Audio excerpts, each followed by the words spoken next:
Hey, Kayla. Is it showing again? Yeah. Okay. All right. Thank you. All right. Right. Also, if anybody needs to use the bathroom, for those who just came in, there is one if you go to the left, and then just down the hallway, there's one for y'all. So for both guys and girls.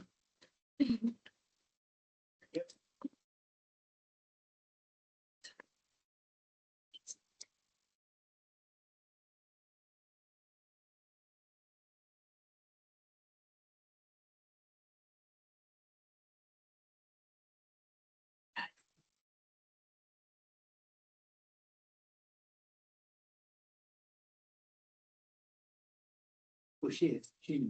Okay, yeah, we've already. Okay. Let me check. Legal.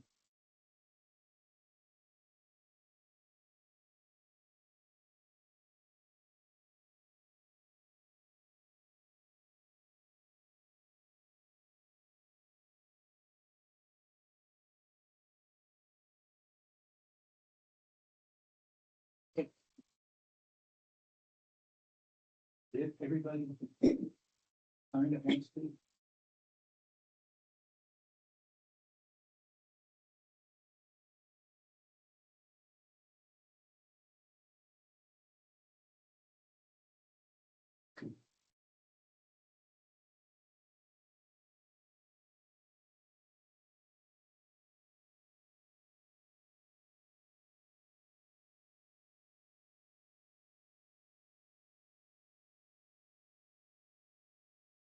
Is there somebody downstairs that walk out?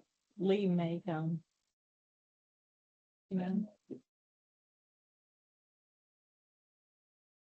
I'm sorry, did you say we had anybody downstairs? Oh, yeah. yeah, okay. I don't know if he had a council meeting this morning, so I'm not sure if he's coming or not. Savannah, it's, and Anna Gray. Was a couple meetings ago, somebody was down there. We thought we got everybody. And we sat down there for 20 minutes and then left. Everything.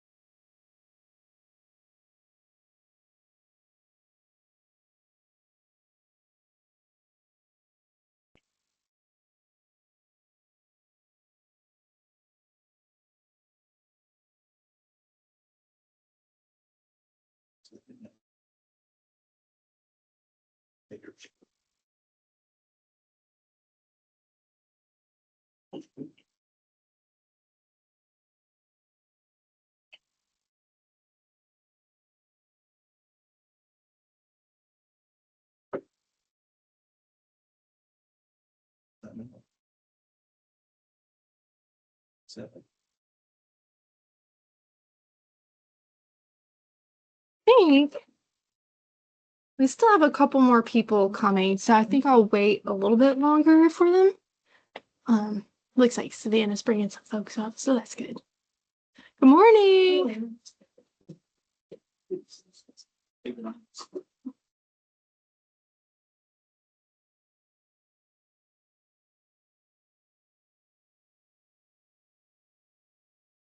Like we're in a sauna. It is so much like cooler in the hallway. I like already working up a sweat this morning. That's good. Okay. Oh, I was running around beforehand, and I feel like that kind of, it heats your system just slightly. So I always go to the 1380. that's true. That is true. I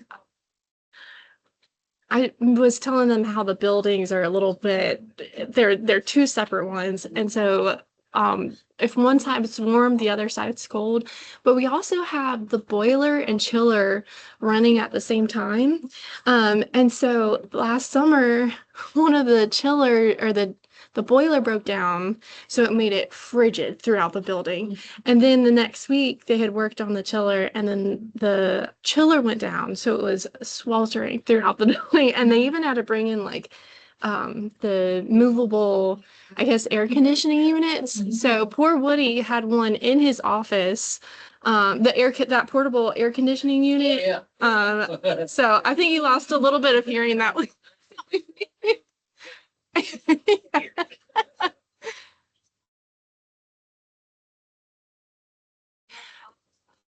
Yeah.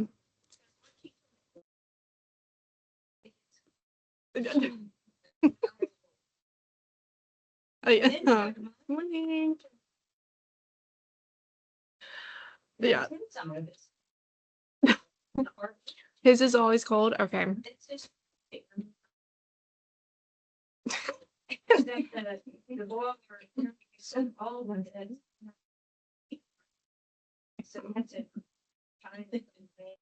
Oh, didn't realize that part. Okay. Well, I think we're, yeah, if Richard, if folks who just came in haven't signed in yet, we do have a sign-in sheet that Richard's passing around. I think most of the folks at the table have a chance to do that. So, um, but we'll go ahead and what I thought we could do, it's 10:02, so we can go ahead and just maybe start doing some introductions. I know we have a few new faces, some that I haven't gotten to meet in person, so I'm excited to officially meet y'all. And then today we're going to be doing kind of a quick recap of what last week's meeting held in case y'all were not able to join. We're also going to be hearing from Richard about just some of the different ideas that he's had with our Hub and Spoke program. And then also we're going to hear from Justin and Jane, who are in our permitting side on, how if you're thinking about specifically for composting, setting up a composting facility, what would be the steps that you would need to take in order to do that?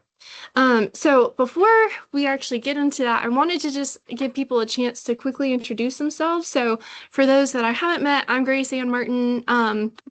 I've been the one sending out a lot of emails to everybody, so thank you for your patience with that. But I'm our Recycle Right SC coordinator, our Smart Business Recycling Program coordinator, and I also am kind of helping with some of the solid waste grants right now. So I will go ahead and pass it to Lynn if you would like to, to go ahead. Lynn Watkins, Lexington County Solid Waste Management. Martina Wicker. Kelly Shelton, I'm also.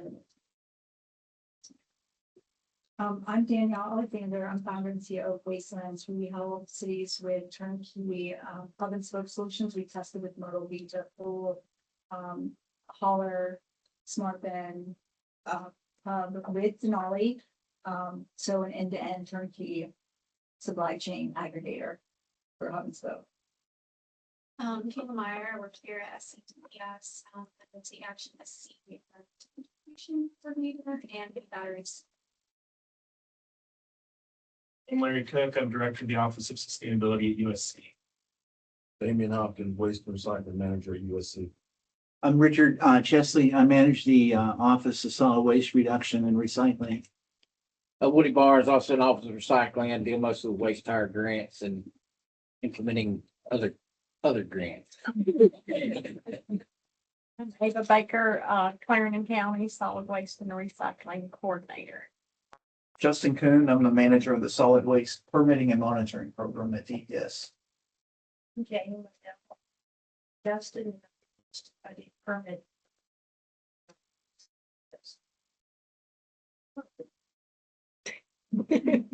Courtney Myers, the Lawrence County Coordinator. I'm Betsy LaForce. I'm with Green Mountain Technologies. We're a compost facility design and implementation company, and we also make compost machines like the one that was just installed in Beaufort County, the Ann Vessel Earthflow. I am Megan McGill. I am with Denali, previously Smart Recycling, and we offer hauling services to several municipalities across the state as well as the commercial customers. Hal Crawford, City of Greenville, Solid Waste and Recycling Manager. Good morning, I'm Sally Williams. I'm the section manager here for solid waste, regulation, development, planning, and reporting. Lee McIntyre, Director of Solid Waste for Lexington. Andrew Talkish, Sustainability Program Manager with And perfect timing, we have some of our Department of Commerce ladies. We're quickly going around and just introducing ourselves. So if y'all want to say who you are. Adriana, I'm the Recycling Market Development Coordinator at the Department of Commerce. And I'm Anna DeLage, Recycling Market Development. Good to see y'all. Thanks Yes, for having us. Sorry, we were back-to-back meetings. no worries. And we have some more seats over here too, if y'all want to fill that in. Well, thank you all for joining us. I know we have just a couple, like a handful of people represented, but you know, you have to start somewhere, and thank you all for helping us start somewhere. For those who were not able to join us, we did have the chance. Oh, we have, I guess, one more person coming in. There we go. For those not familiar, this is Dave Vandeventer with Clemson University. So we're glad to have some of our universities represented today. So thank you all. But we have had two meetings before this one, if y'all have not been able to attend. One was February 12th, where we discussed just kind of an overview of the solid waste, used oil, waste tire, as well as college and university grants. And then we last week had a virtual presentation just to kind of get our feet wet about hub and spoke programs. And so today we wanted to just try to get people in the same room, because sometimes that allows for more brainstorming than you can do over a computer screen. So we appreciate your time and your willingness and interest for being here today. So as I mentioned, we're going to first kind of have Richard give us a quick recap of why we're bringing folks together in terms of our hub and spoke. So again, we're going to be talking about our hub and spoke recycling. We're going to do a recap of last week's meeting, and then we're going to hear from Justin and Jane with composting and just kind of the permitting side, what's involved in that. And then we're going to have some time for kind of brainstorming and some Q&A. So Richard, I'll let you go ahead and get started. No. Frequently, well, almost always, people start the meeting saying, "I'm so glad you're here." I am glad you're here. This has been a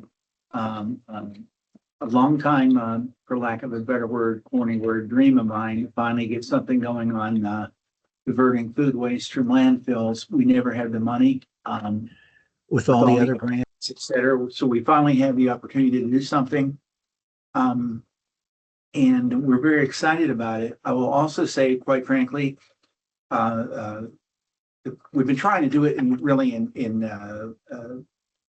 depth the past 2 years. For lack of a better expression, I was in over my head. I'm not a subject matter expert, but we thought we put some money aside. We thought we could do some things with grants, and we quickly realized it wasn't enough funding. And it was much more expensive than we thought. And we always knew there was an issue everywhere, as every state has it, where the counties don't necessarily want to work with the municipality, or the municipality doesn't necessarily want to work with the county. And, you know, the legislation that we live by truly encourages regionalization and partnership. So anyway, it's taken us a while, but we're finally here. It's to me, this is a great day. We also got some news this morning. We're getting a second round of Swiffer funding, and we'll be able to use, I think, I'm not the final say, but we'll be able to use some of that for these hub and spoke grants. Part of the funding will be is we're allowed to give subawards or grants. So I know everyone can read hub and spoke. Everybody knows what it is, right? No issues. What you may not think about it, but it's occasionally been brought to my attention, well, that's an old way of doing things. No, it's not. It's very common throughout our daily lives with, you know, banks, and I'm thinking like Amazon or UPS delivering stuff. There's all, you know, Target, Walmart, everybody has stops and spokes on delivery. So it's not anything different. The only thing different about recycling, it's about getting recycling. So we're trying to get something going. So we can go. If you don't mind, I don't. Yeah. Oops, sorry. Why are we doing it? Well, I just mentioned they're all around us, but obviously we're trying to overcome funding issues and working together, partnerships, etc. the logistical and financial barriers and trying to create a collaborative network. And obviously the ultimate goal is to get more food waste diverted and in an effective and efficient way. And that means funding and infrastructure and working together. This is not, as you all know, we have the Don't Waste Food SC campaign, and that's about prevention and donation. This is the other part of not necessarily the campaign, but it's the perfect fit where prevention and donation are ideally the goals, the ultimate goal, but we're nowhere near that. So we're trying to get it diverted from landfill. Okay, I'm not sure what else I wrote here. Okay, yeah, okay.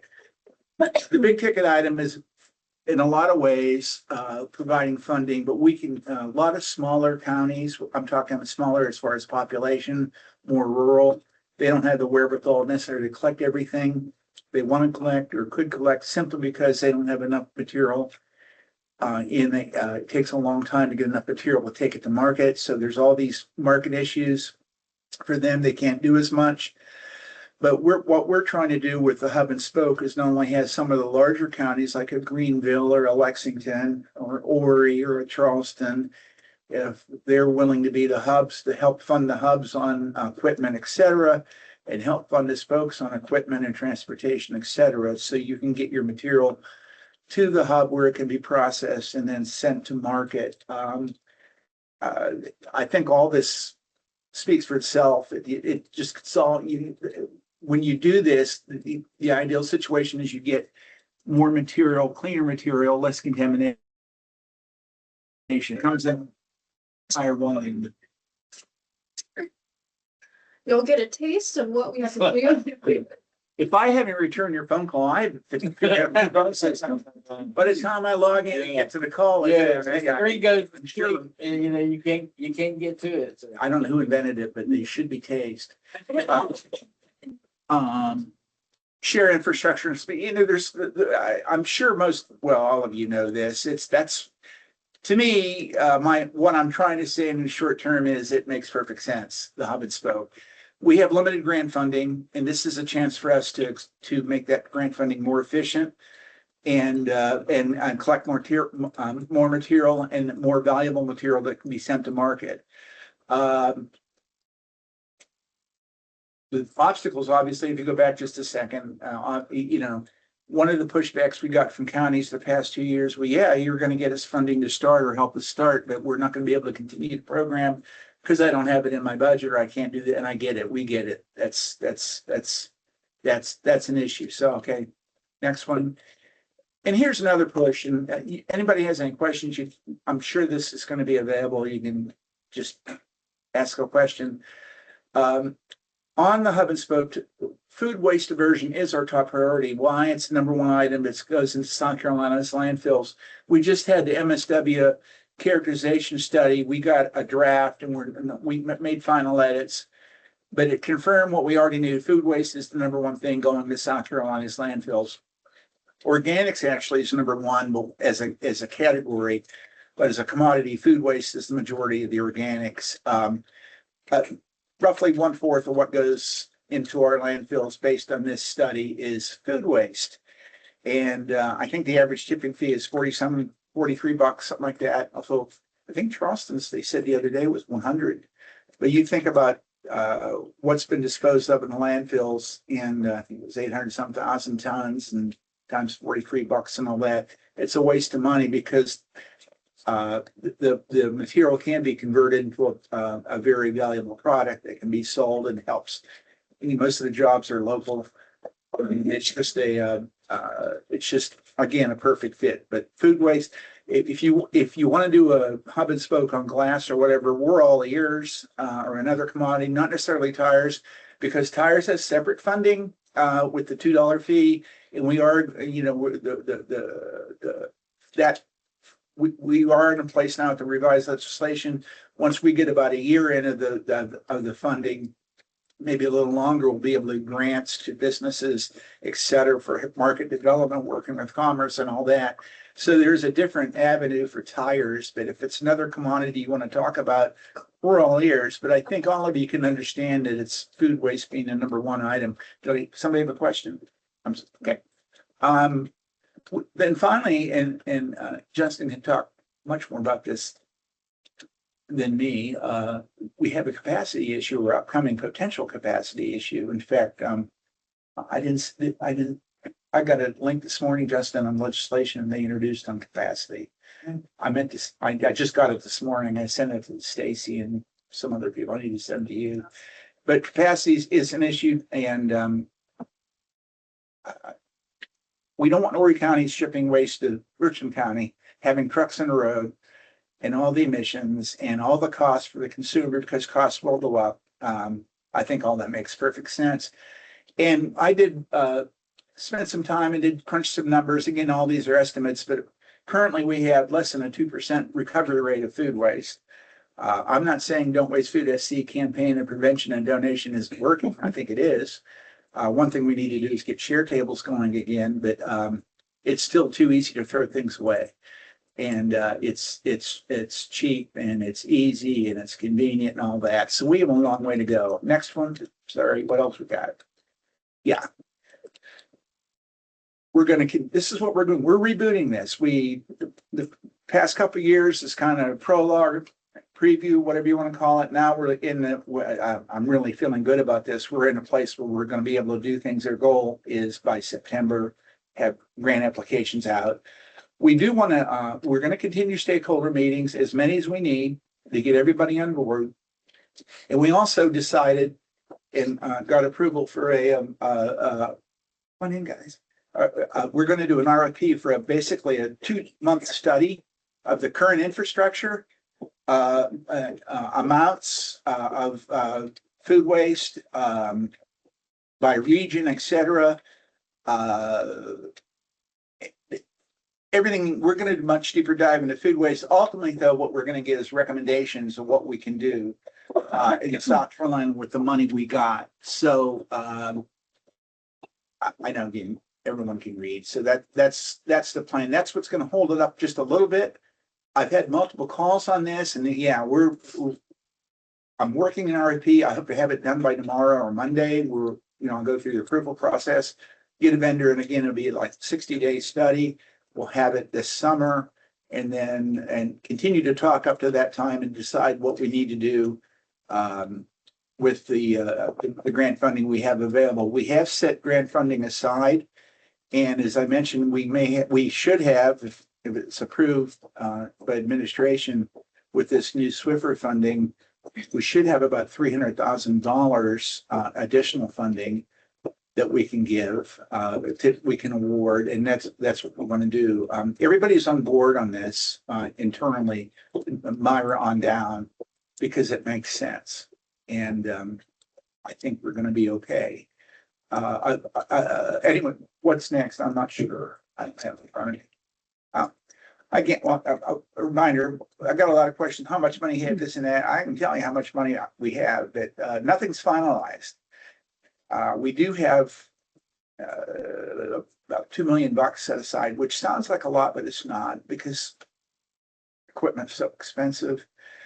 But we're looking, and this is what we want to talk to you about too. What will you need? What equipment, containers, labor? We know you're going to have somebody to drive a truck or buy a truck and also buy a truck for transportation. So, and I know the hubs will have, the spokes will have special needs because they're going to have containers to store things. Outreach education, well, y'all will, but I mean, everybody will, but also be able to get that material to the hub.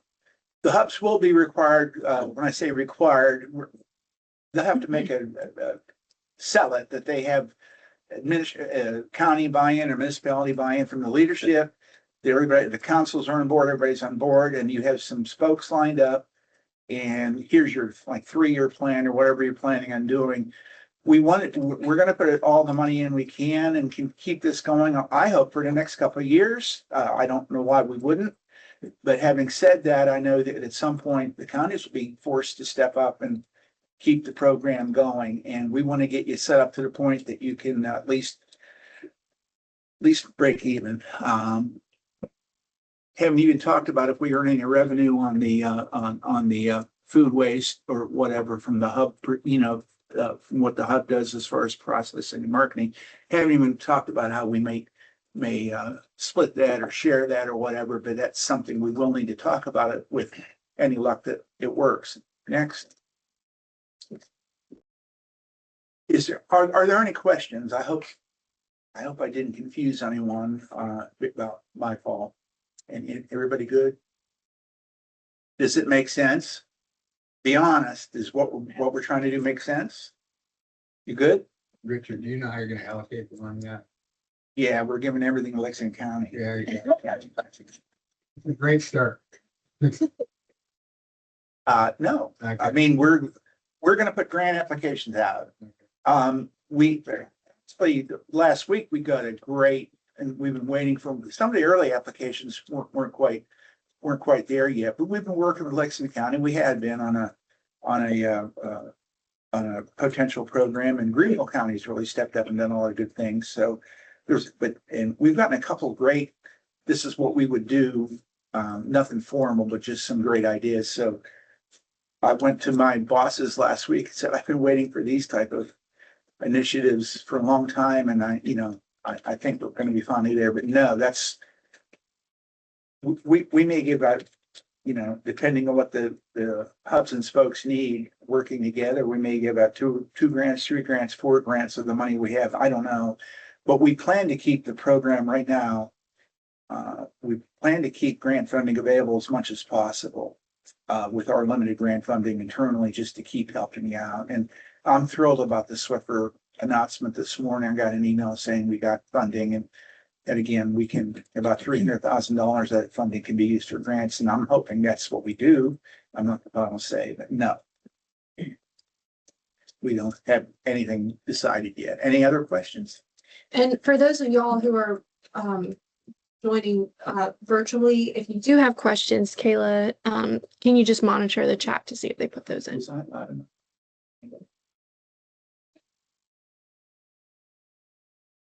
Elaborate on the last thing you said before you went to questions about, if I heard you correctly, I believe you were saying that if a hub, so let's say an existing compost facility, were to be the receiver of grant funding to grow this program, did I hear you say that then if they make revenue on the sale of that compost at the end, they would have to share somehow in that revenue share back with? I didn't say they had to. We haven't talked about it. We haven't gone that far yet.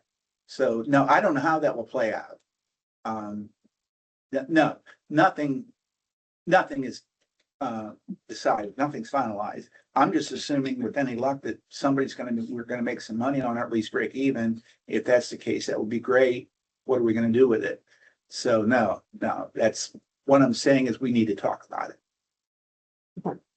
Yeah.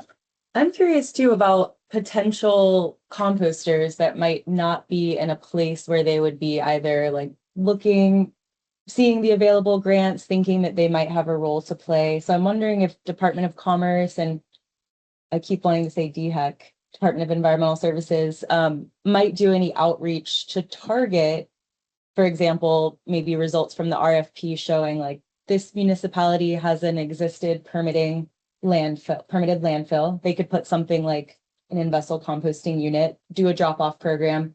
So kind of creating more smaller scale hubs. But I understand a limitation with that is those potential composters might not realize that they could be potential composters. They might be lacking the awareness, the education, the support. Sure. So is there going to be like an education or outreach arm of the grant kind of opportunity? We hope we're doing that now. Okay.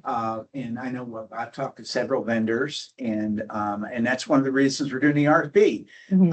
I've argued for a long time about we need a subject matter expert on composting. Mm-hmm. It's because we can get all the applications in that we want, and I'm not saying they're not people that know what to do.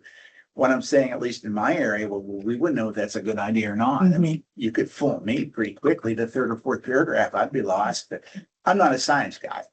So anyway, we're hoping we get good recommendations from this vendor, whoever it ends up being, and about what we can or can't do, what will work.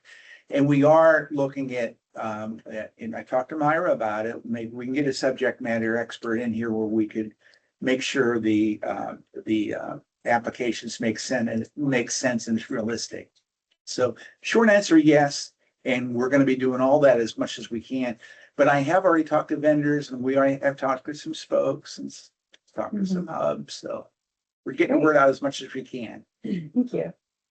But I'm glad you said that, because that's anything that you guys can do to, when you go back home, share it, tell them this is what we're trying to do. Definitely. It is, the primary focus is food waste. For us, yeah, I'm not saying that glass or whatever, another commodity, but I think we all can agree. I mean, I'm not the final say. We're getting all this approved internally, but it's the number one item going to landfill. And we have capacity issues, and here's a chance to turn a waste into a valuable product, maybe create a few jobs, make the landfill last longer. Yes, it is. Obviously, counties that don't have,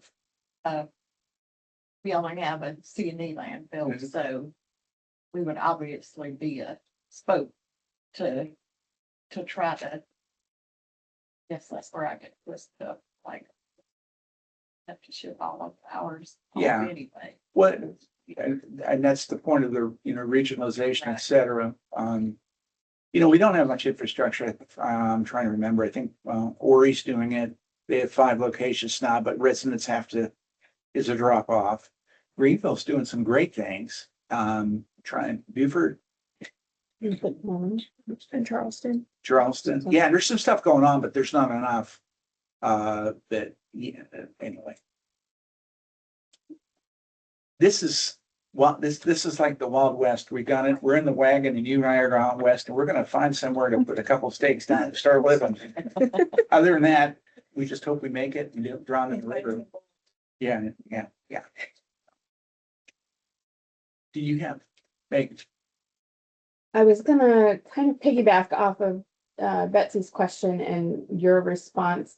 I guess when you say you're currently trying to, I know that this meeting especially is very helpful but for example, let's say that you send an email to even all the counties that currently have a landfill today.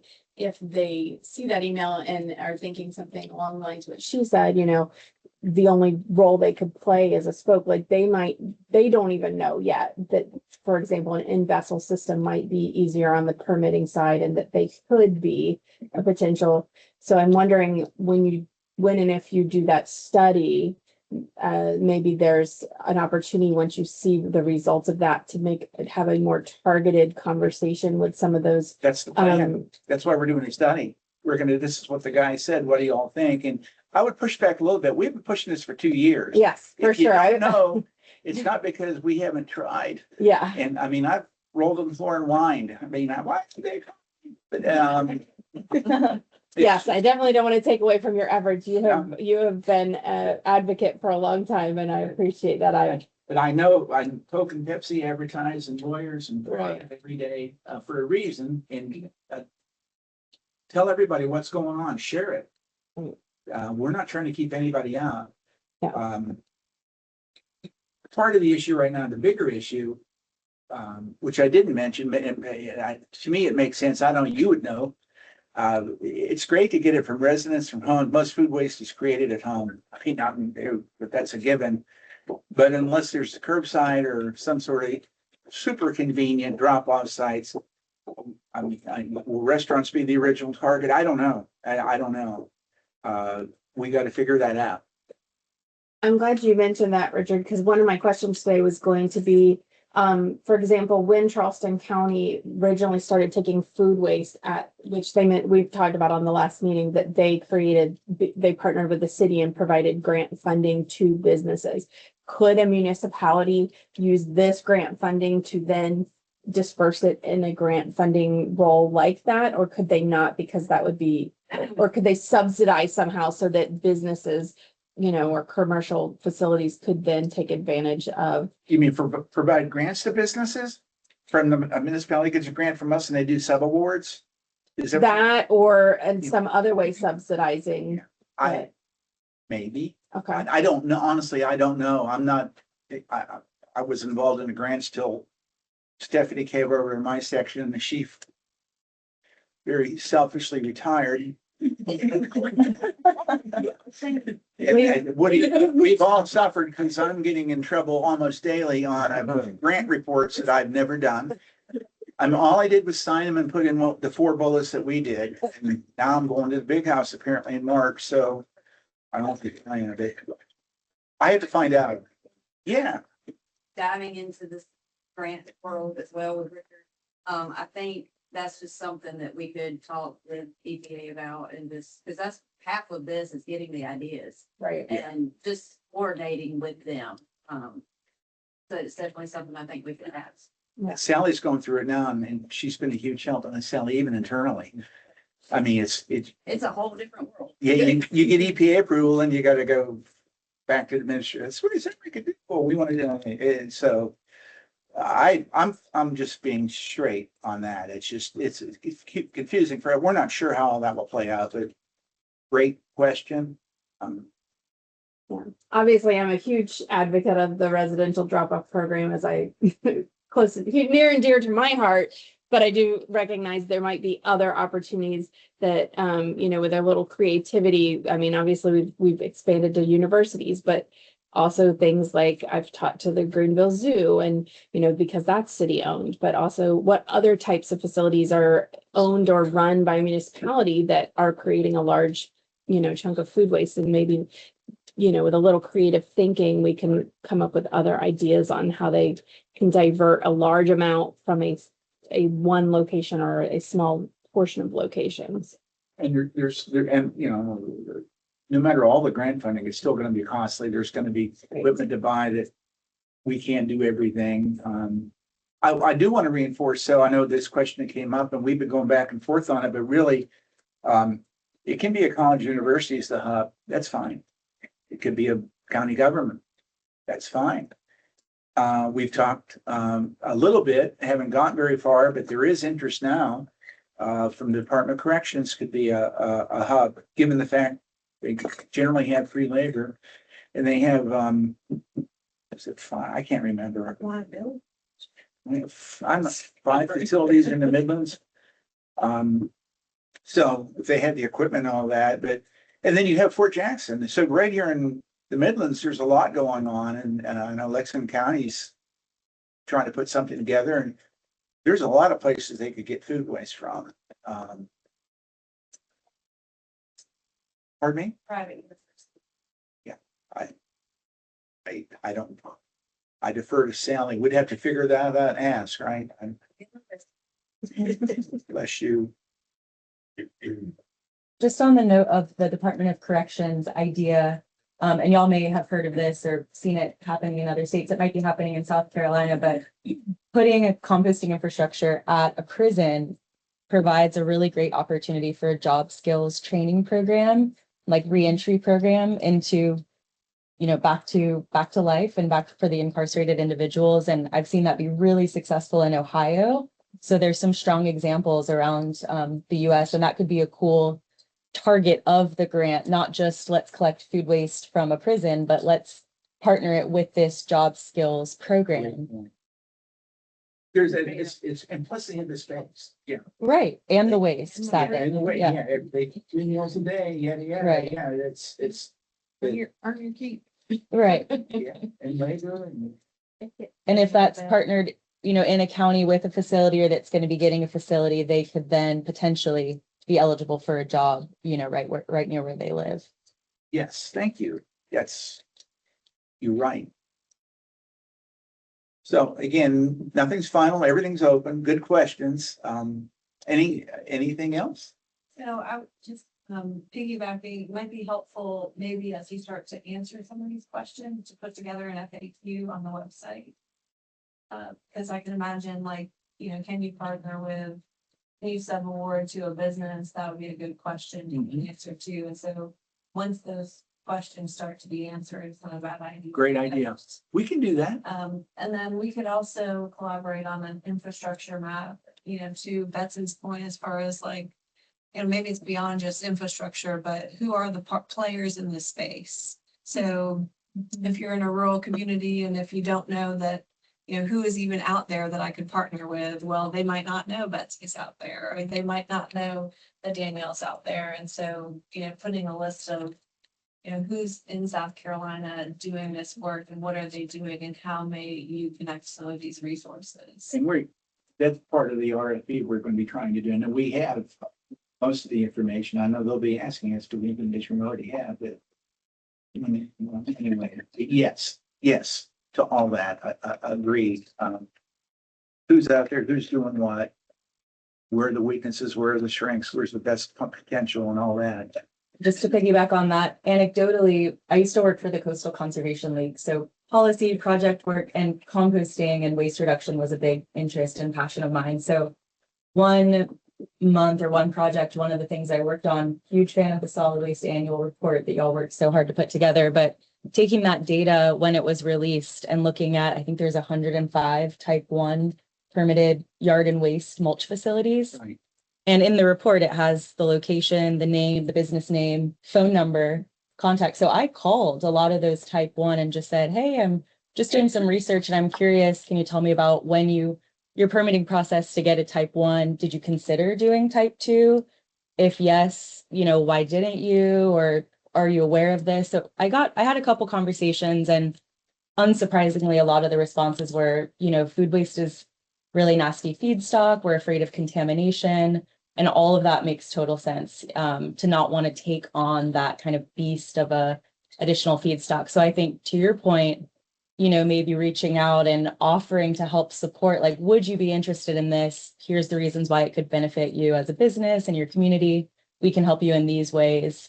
And then of course, I'm biased to the technology I'm working on now for my company, but there's lots of different companies that have in-vessel composting technology. It's relatively new to South Carolina, but I think one of the really cool things about it, it's very low risk. It's totally self-contained. So you don't have to worry about the common like nuisance, leachate, odors, pest. So Beaufort County is a good example of that pilot project, to see, you know, maybe place something like that or an ASP on an existing permitted leaf and yard or a landfill or a C&D. And then that would be a question for Justin and his team of like, how would that work with the different permitting? But Want a job? well, and I also want to say, I don't want to dominate the conversation. So I want to ask you of like, and you might have already stated this, but what is the goal of, or should we be throwing these ideas at you? Or is this more of a? No, I want to throw the, and you'll cut us off when we need to. I know there's other speakers. Yeah, I want and I'm. If I can send you an email with all my ideas I've been Please collating do. for years. No, I love your stuff. You're smart. You know what's going on. You understand it. You forgot more than I know. I'm upfront about that. Having said all that, that's why we want to have these meetings. We want these ideas. And also when I put the RFP together, I hope to have it done. When I say done, I hope to have it to, you know, it's not going to be Friday, but next week. If you guys have anything you want to make sure I ask that needs to be in that, you can tell me now, think about it, email me later, email either me or Savannah, or Grace Ann. You can email any of us on this and say, hey, make sure I need you to find out about that. And I'll put it in. Just tell me what we need. I already put together, did quite a bit of research. I think I got a pretty good one together and I sent it to EPA. Would they approve it? Because we are going to use some grant funding, Swiffer grant funding to get it done. And they approved it, but I'm sure I don't have everything in there. And anyway, so if you have questions, let me know. So forgive me because I still say I'm new. I'm only a year and a half into this month actually.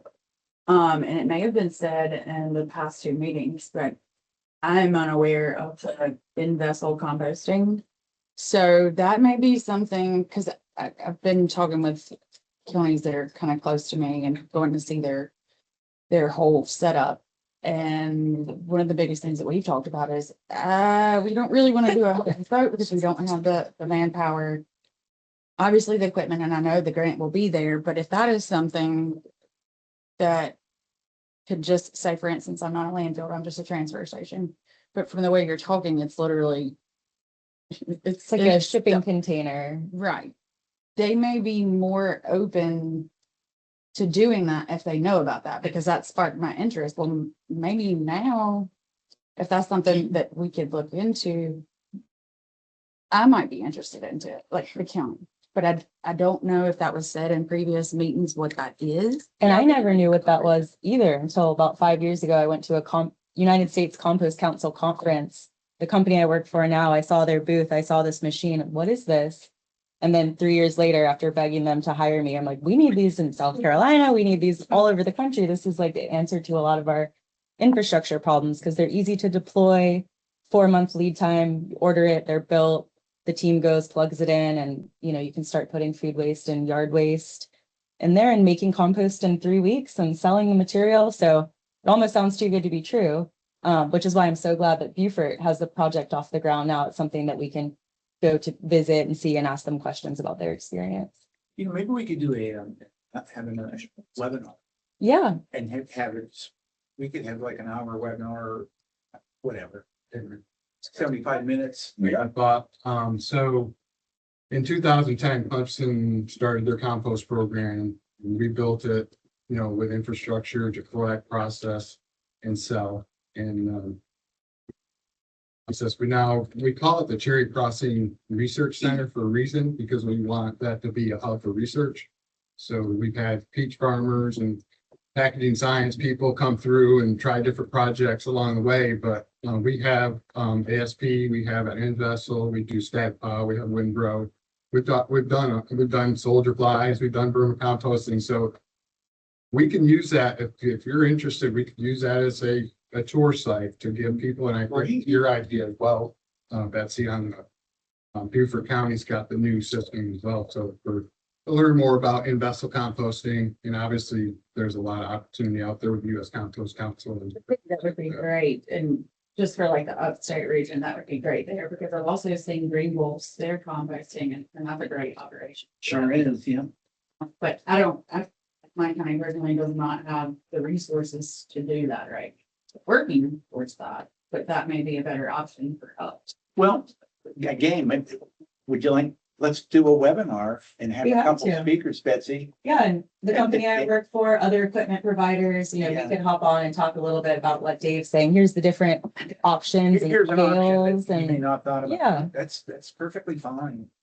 We have time. Beaufort County to. Mhm. Get everything together, but, Yeah, we learned a lesson right off the bat. We bought a 9 cubic yard InVessel, and we thought that was gonna meet all the needs of our campus. We quickly found out within about 3 months it was way on the size. So it was called throwing your hat over the fence. That was my boss called it back then, but we learned so much back then, and then we hired a couple of grad students and they helped us kind of see it through to where we are today. But through some commerce funding, grant funding, working with Sunoco and Sunoco Fresh, and we were able to build this ASP system, which is to me state of the art. And then of course we did some bench scales with Betsy's group as well. So we've got a little bit of a showcase where we're small in size, but we have a lot of opportunity to showcase what's available.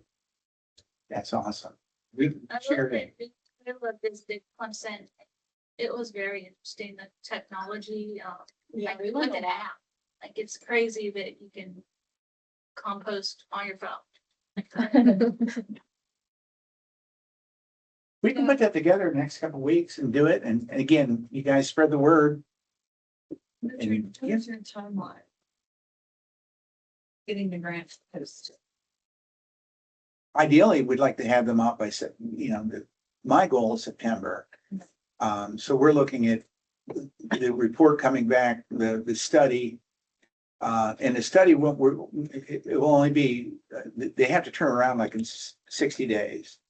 So after studying, we'll have to meet again and talk about what the recommendations are. And then we'll be we've kind of started putting the applications together a little bit, but we'll have the applications out and hopefully, as I said, the goal is September. We need to put together a group to, review the grants and all that and make sure we're doing the best thing in our fair and yada, all that. So the RFP is proposals for how to deal with the grant, what to do with the EPA grant money or? No, No. the RFP is about what we're trying to do, and I don't know why we didn't do this before.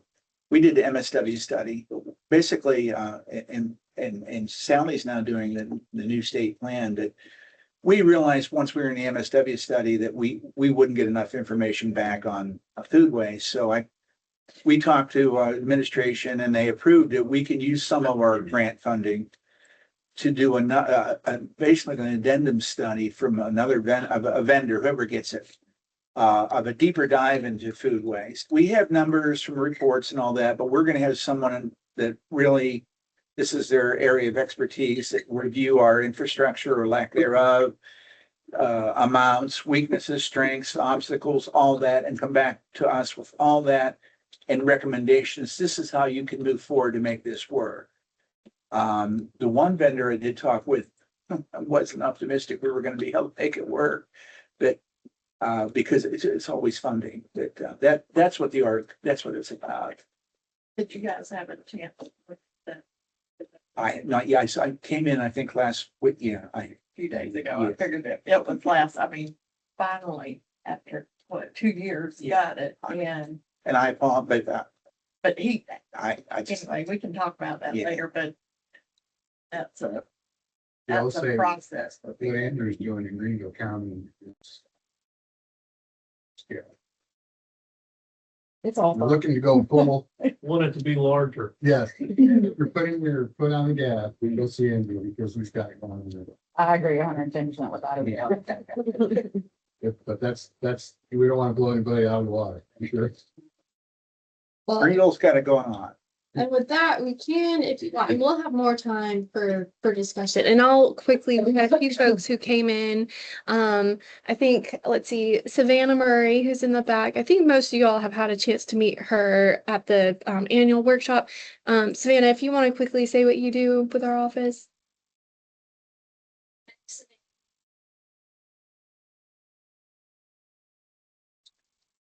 And Savannah's helping Richard and me with the Hub and Spoke program too. So that's why he was saying you can read. Yeah. Everyone, Stacy French. Does the beer chief just get in? And then we have Anna Grace from mine, who is also part of our office. Anna Grace, do you want to share quickly what you do?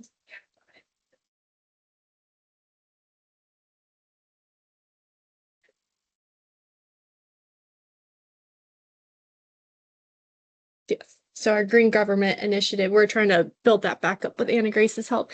And then Sarah, do you want to introduce yourself quickly? Okay. Sarah McCarthy Smith over Berkeley County.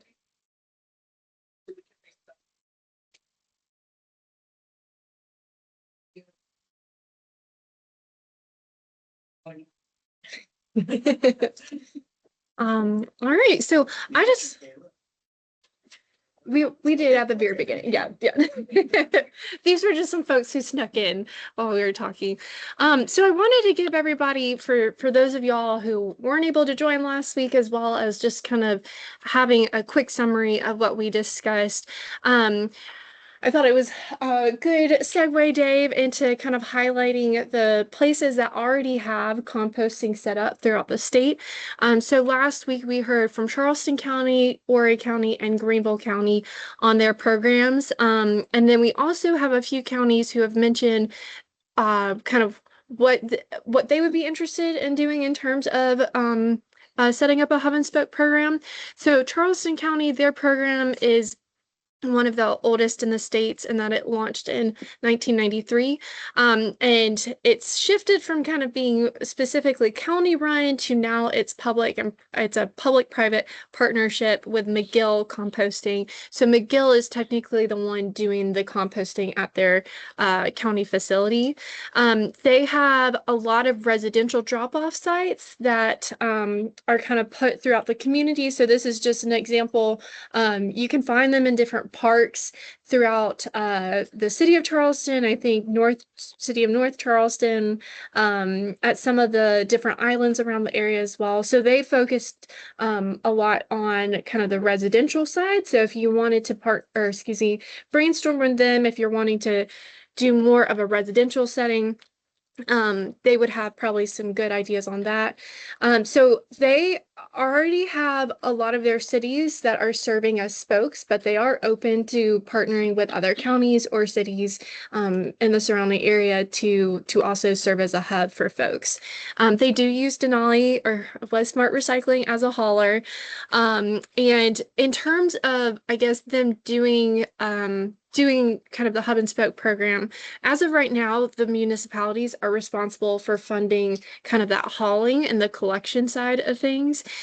So in terms of just some stats, they are at their facility doing the windrows and aerated static piles.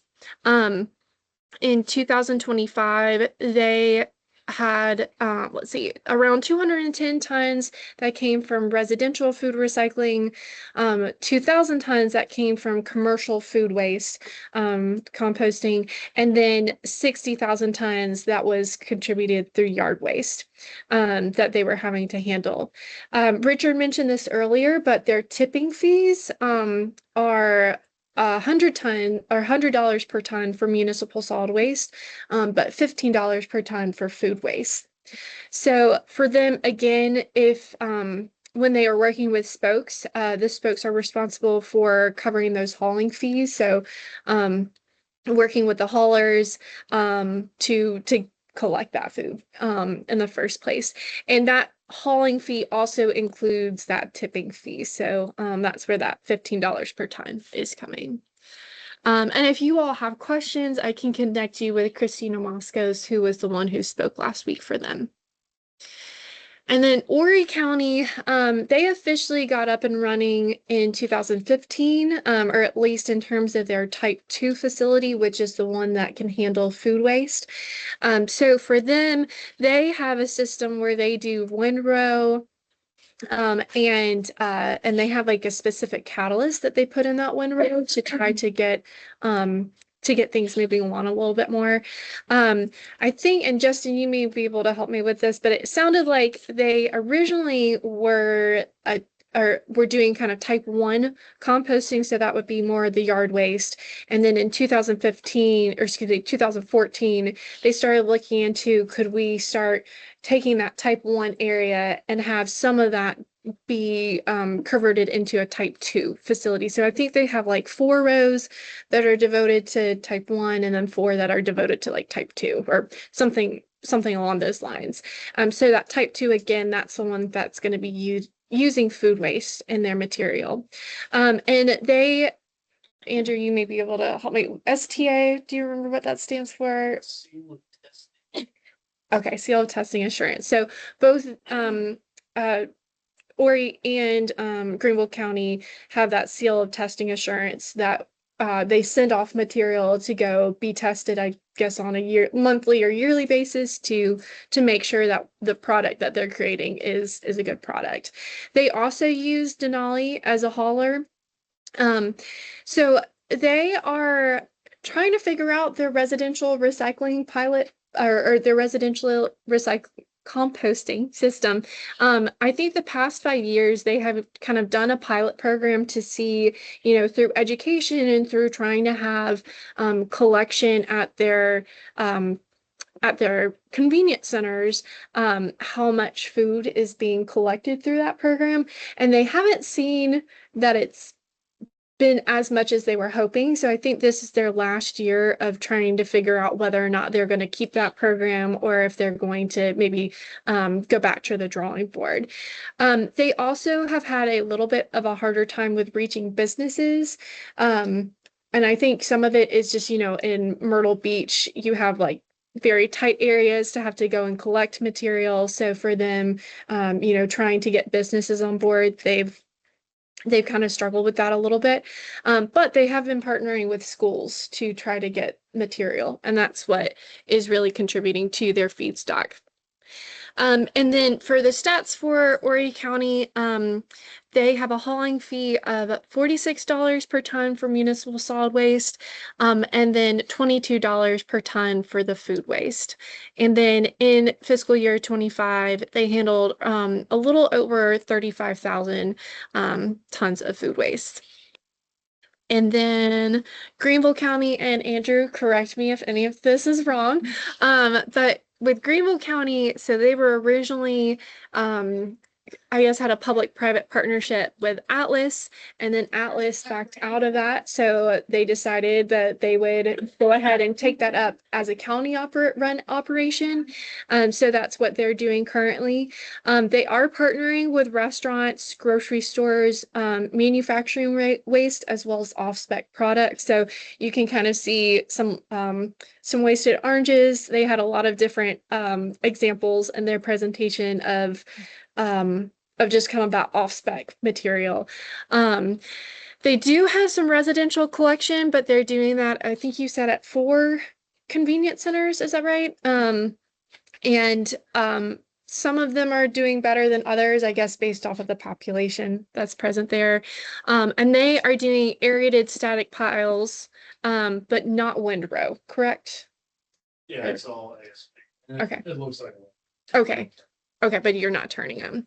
And one of the things that you guys are looking into is just trying to get more people to buy the material that you are creating. Is that correct? Okay. And then in terms of the stats for Greenville County, so as of May 2025, and I think this was like total numbers, is that right, Andrew? Yeah, that was from the beginning. It was almost. Okay. So they've had a little over 1,000 tons of food waste. They've also had right around 3,000 tons of yard waste, and they've earned $86,353 through those operations. They have reached out to us to let us know that they are open to serving as a hub. So they could provide collection, but they would need help with covering a new full-time employee as well as a small rear loader.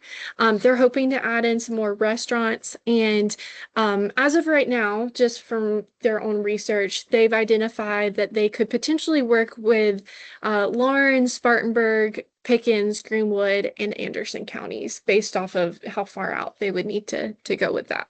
So I see Courtney shook her head for that. And then other opportunities that have been that people have reached out and kind of let us know. So first off, we do have Lexington County here. I forgot to put y'all on the list. I'm sorry about that, but I'll make that correction. But Lexington is working right now to try to set up and kind of see where on their facility they could do some composting processes. And I know that they've started kind of talking with some different folks in the area about what that would need to look like. Beaufort County has also set up their own composting facility. They, I think, have just started running. So if that's correct, Betsy, you could probably talk a little bit more on that for them. And so it sounds like we may give them a little bit of time just to get the feel of everything, but I know Victoria in the past has been pretty gung-ho about trying to, like broaden the reach with that. York County mentioned that they would be open to maybe serving as a hub for glass. I think they use, what is it, Cerbalock in, can't remember the place. It's, I think it's changed names, but it's in Atlanta now. So yeah, I think they use them as kind of their vendor for right now. USC Upstate also said that they would be interested in potentially serving as a spoke for food waste, but they also said that they would be interested in serving as a hub for glass. So again, that would be something that, we need to kind of work with them on the logistics of that. If we need some ideas in terms of, setting up operations, City of Travelers Rest actually received a grant from us, I think last year. I don't know if you can remember this, but two years ago, 2 fiscal years ago, to do a pilot glass program, where they are going around to different farmers markets, and they have a trailer that they're collecting glass and then taking it to a smaller glass collector in the Greenville area. And then Clarendon County just sent us our a draft of their feasibility waste characterization feasibility study that that has been happening the past couple of years. So we'll be looking forward to diving deeper into that. So and is that, once you get the official copy, could we potentially share that with everybody, Ava? Okay. Okay. That sounds good.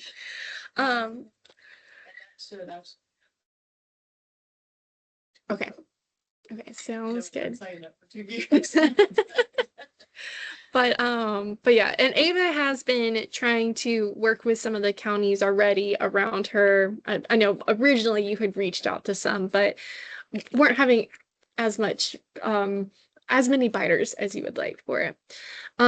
So I just wanted to kind of give a quick recap of what we have available already, and kind of like moving forward, some good resources or other folks who have identified that they'd be interested. Before we move on to Justin and Jane, do you all have any questions about what we just covered? All right, well, that's always a good thing. So yeah, go ahead. I work with a company called Green Mountain Technologies. The headquarters are actually in the Pacific Northwest in Seattle. It's a really small company, but they let me work remotely. So I've been in Charleston 17 years. Okay. All right, Justin and Jane. Yep. All right. All right, so, if you're looking into one of these facilities, want to make sure you stay on the right side of DES. So what to expect from a permitting standpoint? First off, you need to decide what feedstocks you're going to be utilizing at your facility, which determines what type of composting facility you are. So our type 1 facilities, they are wood waste, land clearing debris, vegetative material like leaves. And then type 2 feedstocks are your food scraps, vegetated material, plate scrapings, non-meat food processing waste, manure. And then type 2s also allow some industrial waste. We require waste characterizations, and as long as the constituents in that waste stream are less than 10 times drinking water MCLs as far as leachability, then we would allow it into a type 2 composting feedstock. Next slide. And then our type 3s, they can take anything from the type 1 or 2s. They also take sewage sludge, fats, oils, and greases, some industrial sludges that may have a higher leachability of their waste, and then animal-derived residuals. So, determining which feedstocks you're going to be taking at your facility will dictate what type of facility you are and what type of application you have to submit to the department. That application, we're now a web-based program. Everything is submitted through e-permitting. We have a form that you need to fill out and attach your application to. For type 2 and 3 facilities, there is a 30-day comment period where the facility has to notify all the adjacent landowners and put a notice in the paper of their intent to operate. there's some, information that has to be provided on the project, on that form. On that notice, as well as contact information for the department. Some things to keep in mind, a professional engineer is required to submit that application for the type 2s and type 3s. And then those facilities are required to have a certified compost manager. How do you get certified? You go to school. So the US Composting Council and SWANA both have courses that you can take to become that certified compost manager. Georgia has one coming up. Okay. All right. And I think in April, I think NC State has or hosts like the US Compost Council. Isn't that right? Like they have like a weekly meeting typically in April. Yeah, they're doing one in March, and I stepped Okay. out about it, but the one in NC State. It's usually in the fall now. Okay. Right. When you say go to school though, just for anyone in the room that is unsure what that means, do you mean a 2-year degree, a 4-year degree? No. Just certification. Certification. Okay, that's what I was saying. I wondered if some people, when they heard that, might think that's much more doable for someone, so. Yeah.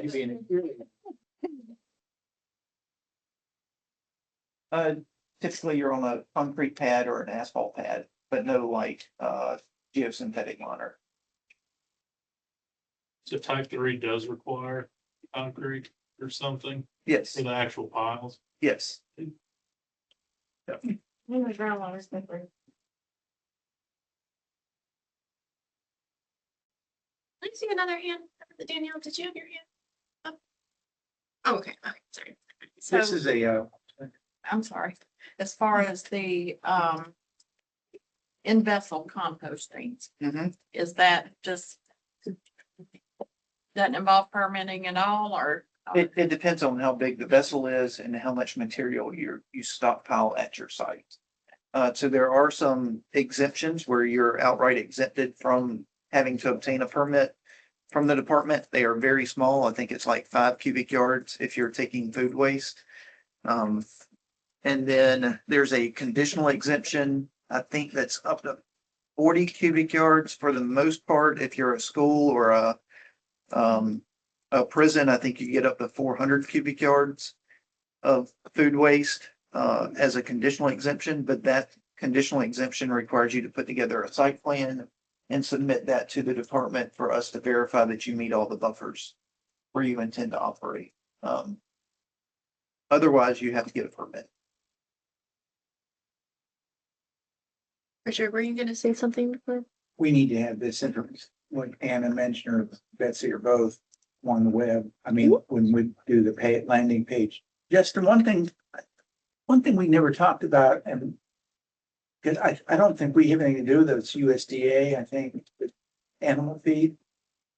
Animal feed? Yeah. As far as what? Well, as far as using wasted food and. Well, I mean, no, I just, is that the South Carolina Department of Agriculture? Is that responsible? How does that work? I have no idea. It's not us. Yeah, it's not us.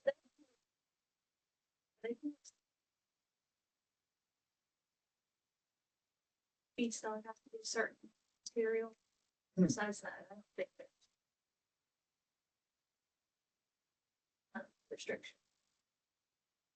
This is probably an off the wall question, but when whoever said they made X number of dollars off of the compost, who buys the compost?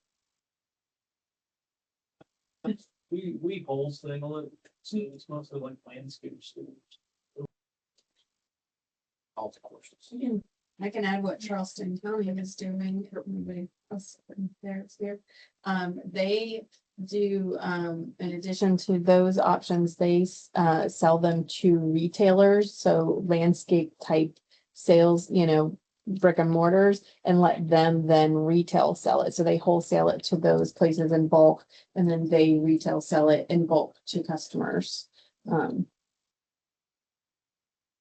So could a county, a rural county that would not have a great collection of it, that could use possibly one of the, self-contained things, kind of turn around and the county use that for all their maintenance and stuff? Yeah, you could put it in your parks, you can use it DOT projects, all kinds of ways that you could utilize your own product and save. That's another way to save money to offset the cost of the program. Y'all can tell me to hush when you need to. This like when we were doing our composting. Sales. Very cheap, the resident. Just free. We had a dedicated person all day Friday and Saturday. And that, the residents really, especially if it's free. So if you had to, again, we don't have a way to even get the amount needed to even come close to making it profitable, I would guess. I can't prove that, but we have a lake that an ungodly amount of catfish come out of. I just can't even imagine. And I won't throw anybody under the bus, but I am sure they are doing stuff with those catfish carcasses that they're not supposed to do. But if you had that, It would be in that type 3. that would be the type 3. Okay. Got a question. Anybody doing type 3 in the state? There's a couple, yes. Maybe 2. Is it material coming in facility or is it internal to the? No, it's material coming into the facility. Yeah, we have one that's doing biosolids and one that like the uncooked meat, fats, oils, greases. Yeah, we haven't. I'm trying to We have biosolids. We'd like to try to figure out. Okay. So if there's a type 3 facility near Clemson, we could go to the park. Is that information public? The only one that I'm aware of that is currently taking biosolids is in Holly Hill. Justin, how would that work with the permitting if there was a municipality or a potential composter interested in maybe doing some type 3 or like a pilot project with something like an in-vessel composter, which I can say you can compost that material in an in-vessel because it reaches the same time and temperature requirements as any other commercial facility, just a smaller scale. Type 3s don't have any conditional exemptions or exemptions from the reg, so they would have to get a permit. Okay.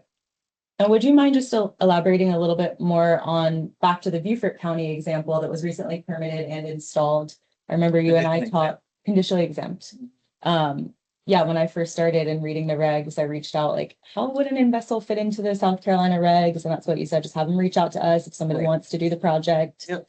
It really just depends on how much material you plan to stockpile or have at your facility in process at any one time. So dictates whether you're can operate as a truly exempt site, a conditionally exempt site, or required to get a permit. And how long would you say that process took with your office and Beaufort County to get the conditional exemption? The conditional exemption and ultimately the permit. Probably under 30 days to do the conditional exemption. Awesome. And is there like a set number? Like if somebody's thinking, oh, I want to do this in that shorter timeline, is there like a way for them to know what the cutoff is between that conditional exemption? It's in the reg. Okay. Yeah, it's spelled out. I didn't put it on this presentation, but it's something that we can, if we do have something online, we can put it on there. Okay, yeah, I think that'd be great. And then this webinar that they're talking about having a little more detail on it, because I'm not as familiar with that. All right. I do have something to add with that. It also can depend on what information is submitted and what we might need in addition that would hold it up a little bit. Yeah. Beaufort County is a star student. There you go. In other words. All right. All right. So what are those application requirements? We're going to need a good site drawing to scale. Very important to delineate your operational area. We don't want to dictate how you operate your site. So this operational area, good defined operational area. You can move stuff around.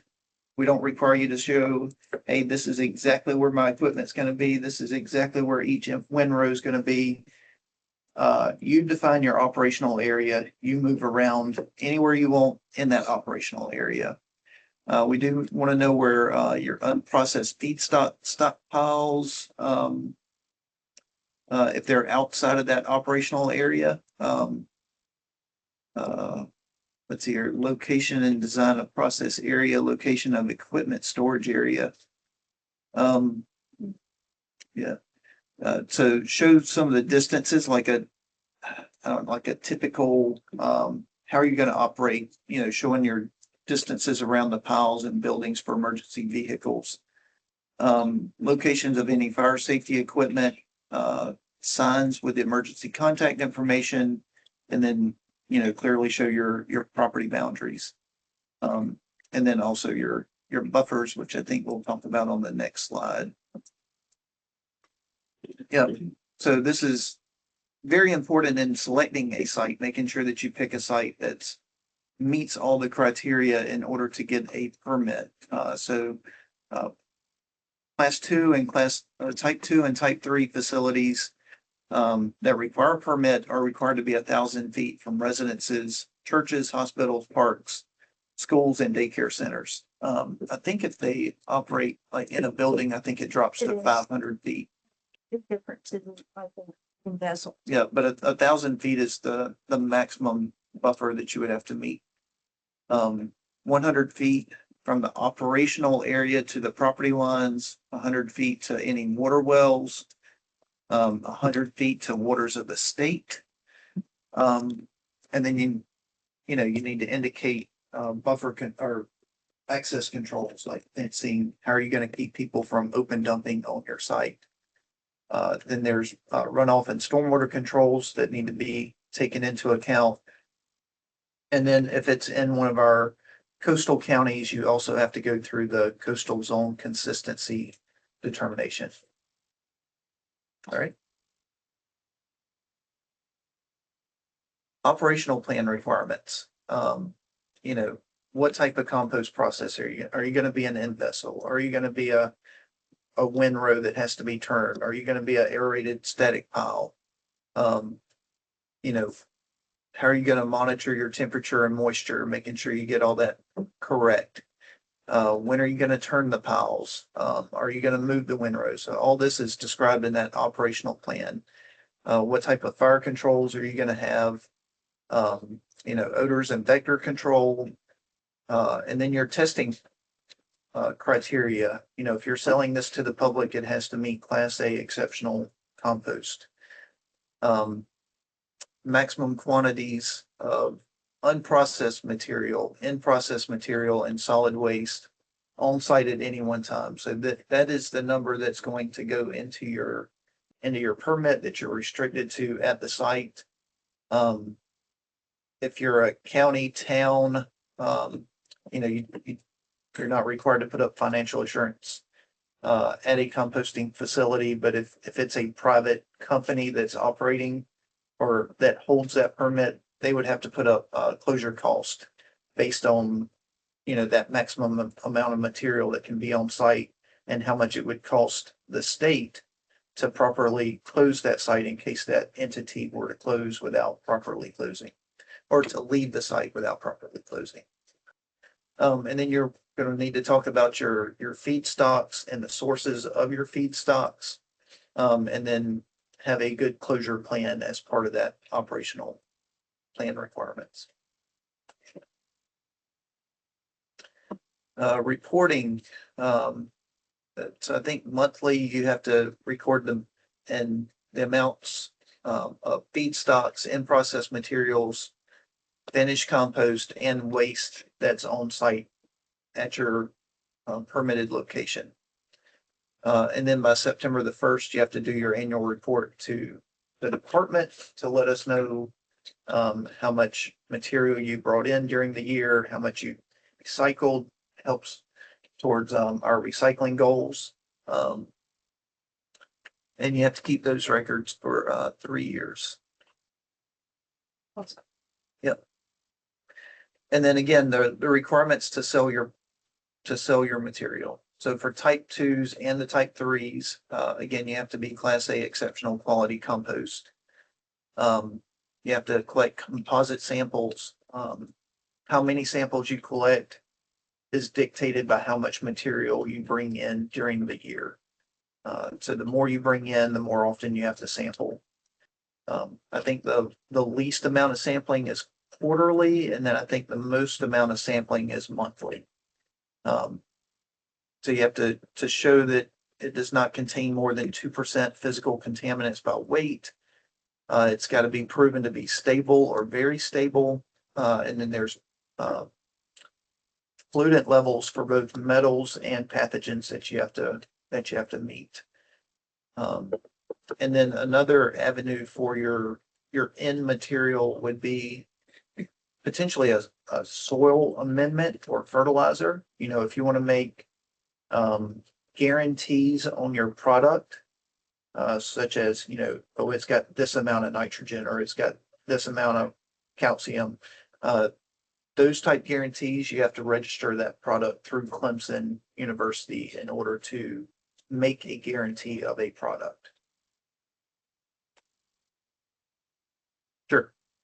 Going back to the testing, is that, I presume it's separate from the STA testing, but is it similar? Is that why facilities go ahead and also do the STA, is because it both have similar requirements, or are they completely different? I'm not sure what the SDA requirement is. Oh, Do a test for sure. To compost camp, it's, and I don't know how often there's examples, but yeah, there's a protocol for, you know, getting composite samples, having it analyzed. Right. Once, you're in their program, then you can put that seal on your product when you sell it. Gotcha. And I think it does meet all these. Sure. Probably a little more. so if you're doing this, you're already halfway there or more than halfway there, so you're kind of.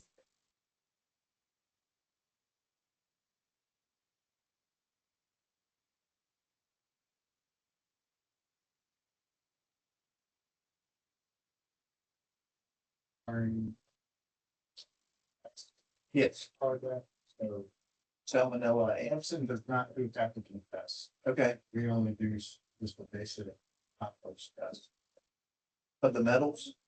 Yeah, metals, carbon, nitrogen, moisture content, all the particulars, but it does not do an actual pathogen test. That's only Dr. Investigator. Thank you. What's the TNVCC? That's the manual for examining compost and compost. Okay. Okay, so I was just curious because we report over all that the document as far as that. Right, that qualified for. But you're not selling the material, right? We are selling. Oh, you are selling it, right? Yeah, we've got some. We haven't. We have got the conditional. Right. Yes, I mean, technically, what are you selling it as Class A? Class A compost. Well, I mean, so the Class A compost says that you have to meet the pathogen requirement. We are Time and temperature. Yes, so. Yeah, time, temperature. Like knowledge of process, so, yeah. Right, but have you ever had it sampled for pathogens? No. That's the biggest part of the that's really all they're looking for is. Really, and you get the whole rundown, but they're gonna pass you if you don't have E. coli.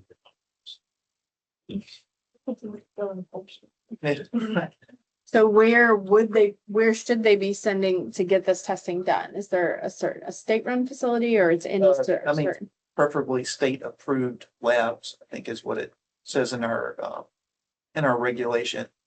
But we know that there are no state-approved labs for salmonella. Is that right? I think it's salmonella. Yeah. So we've had to allow just a certified lab. Because apparently there aren't many, even in the country, that do the salmonella.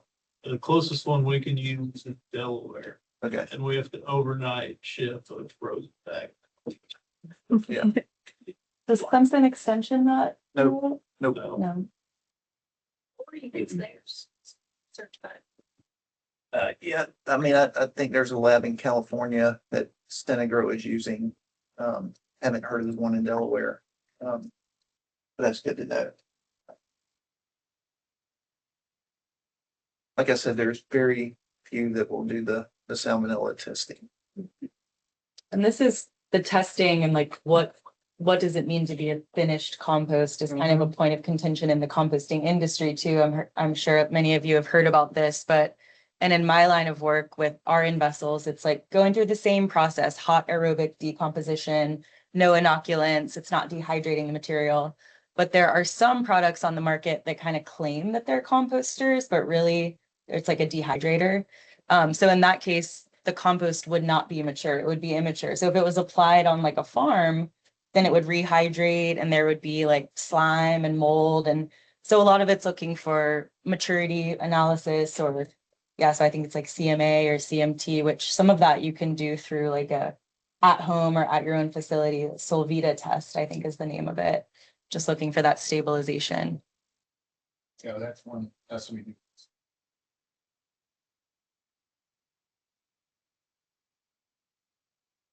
All right, I think that was it. Yeah, Made it through. you made it through. Justin, how for the Just so people have an awareness, how much is it typically to go to school or to go to like one of the trainings? I have no idea. Mm, I think it's about Yeah, I did it. I think it's 1,500, but some you there's like grants or discounts depending. Okay. Not too bad. Maybe the grant could cover them.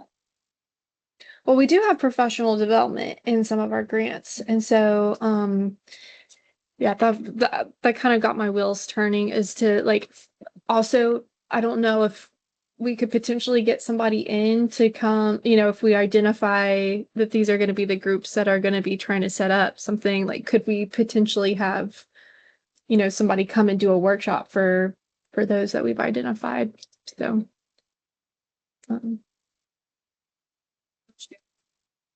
yes, I'll plan to. And this is being recorded as well. So for those who weren't able to come, and then if y'all need to kind of like go over it again. I will say that everything that we put up as far as the permitting requirements came from a regulation 61-107.4. That's the regulation to look for in order to find out the requirements for composting. And this was general. It was a general. There are specifics that are in the regulations, maybe different.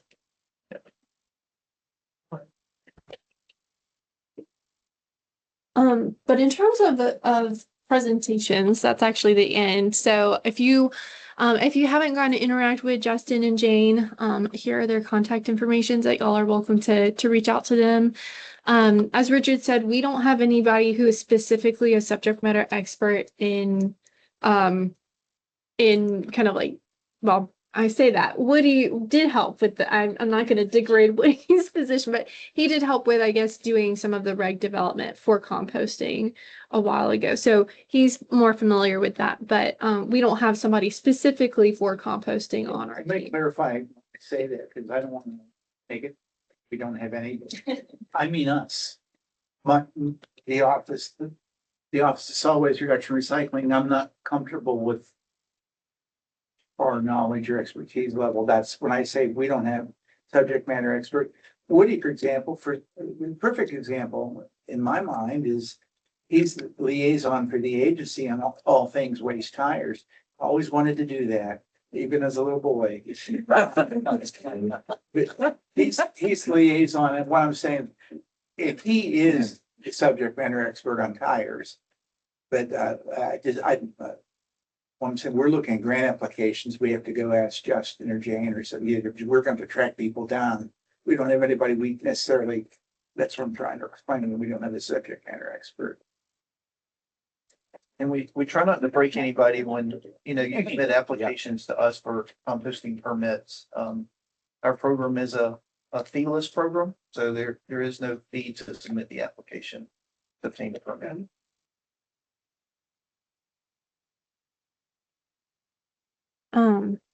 Well, it is 11:30. So I did just want to kind of leave some time for us to, you know, continue answering any questions that you all have based off of what we have shared today. Or if y'all have come with some ideas that you would like to discuss and kind of throw out for us to kind of keep in the back of our minds as we're going through things, or if you have if your interest has been has like started to develop, you know, letting us know kind of what would be the logistics for setting up something in your area. You know, that's some of us of trying to figure out with the grant where we need to, or how we need to structure them, is figuring out, you know, is it going to be focused more on equipment, or, you know, if since we've identified that some training would be needed, you know, how would we need to structure a grant to hit all those needs. So yeah. We want your input big time. Email, call. We'll update that, the webpage, Mhm. the latest information. But yeah, and spread the word of what we're trying to do. Absolutely. We will set up a webinar on the Different types of composting Yes, systems, yeah. Yeah, we'll set that up, and anybody wants to be on that or speak or be on it, we'll get the word out.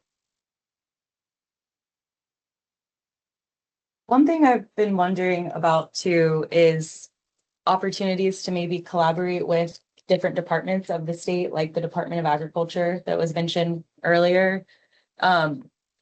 In my job now, you know, previously, and I worked for Smart Recycling and the Conservation League, and my mind was really on food waste. And like we said, it's the biggest feedstock ending up in the landfill, but also the manure. And it was reinforced through the presentation that that's also in the type 2 permitting category.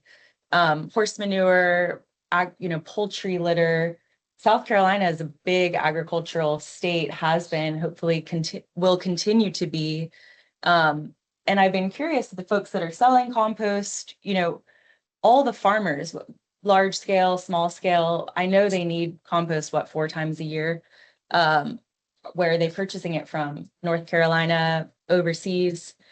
Is there an opportunity to collaborate with the Department of Agriculture, whether it be to identify farmers that might benefit from this material, and also maybe could put a compost system, whether it's an in-vessel, ASP, windrow, whatever, on their farm? Because that might be an on-farm exemption. I know it gets complicated if it's waste from a bunch of different commercial businesses, but I think that's a really natural, you know, marrying of the two. The farmers need the feedstock, they've got the knowledge, maybe they don't have like the time because they're busy farming, but with something like an automated system, then they could benefit from the finished product. So I know the Department of Agriculture has grant funding available too. Was just wondering if there might be an opportunity either to partner with them to get the word out, and or do a combination, you know, grant maybe in the form of a pilot of an on-farm composting example. Like I like the example of Austria, the country. It's smaller than the state of New Jersey by land mass, but there's 400 permitted compost facilities in the country, and they're all on farm, just in the community. So nothing's really being trucked anywhere. So that is primarily done through our ag program. Okay. So we're just talking about solid waste composting. Mm-hmm. But our ag under Bureau of Water also has a composting program Okay. that does all on-site ag facilities. Cool. But if they start bringing in food waste, then it would kick it to my program. Okay. Which they're not interested in because then they have financial assurance requirements. Gotcha. Under ag, there are no financial assurance requirements. Okay. I was in some of the conversations years ago about water and air quality concerns with like poultry litter being placed farms near rivers. And in my head, I was always like, why aren't the farms just composting the material, sanitizing it? And then that compost would be improving the water and air quality instead of just allowing the spread of the raw manure that's damaging the water quality. So I think there's an opportunity to set up little compost facilities, even if it's just for the poultry litter and leaving the food waste out of it or horse manure. I noticed though, as it said that manure was in type 2, but and I could be wrong, but my familiarity with the 3 counties that are currently composting, I don't believe any of them bring in any types of manure, and I was under the impression they don't want to. So they're legally allowed to. I was wondering if anyone in the room could speak to why they choose not to. I think we have on like I don't think it gives you the values. Okay. Nitrogen value. So it's more about the value to your mix than any other type of, like, it's not like a smell or a any other kind of concern. Yeah, I would say, and a lot of, like horse places, they're doing something themselves. We don't see a lot of landfill. Nothing we've really gone at. It's kind of the same thing.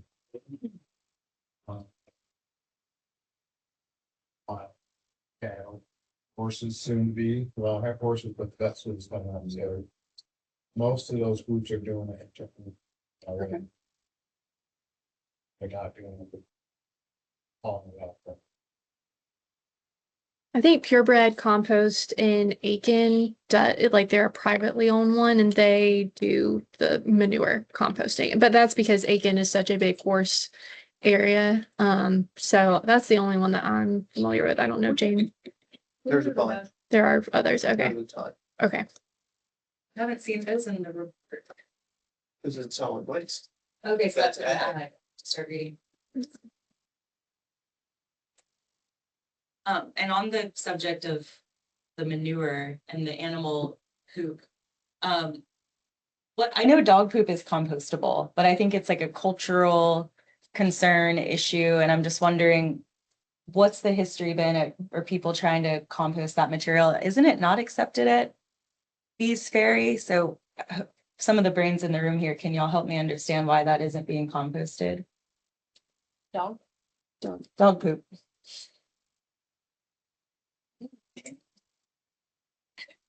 Yes.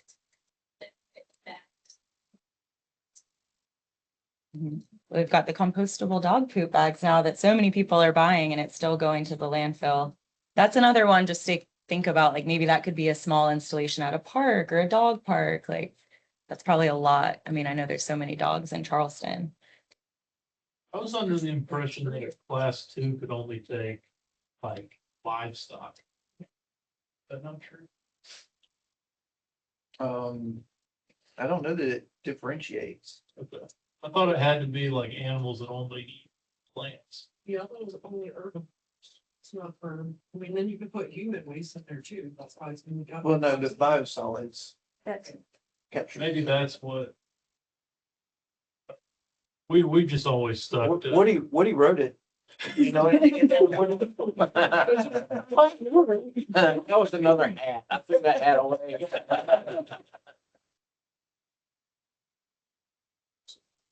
Yeah. Yeah, it might be in the definition of manure. Pet waste should probably be its own thing, but I know we get that question a lot. Can you compost dog poop? And my answer is just, You're looking. you Is there a can. definition of manure? What does it say? Question. The roadkill, yeah. Yeah, that would probably be its own. Okay. This definition is not created from household animals. There you go. That's manure. I read some. The definition I know how. The big teacher. So we answered that one.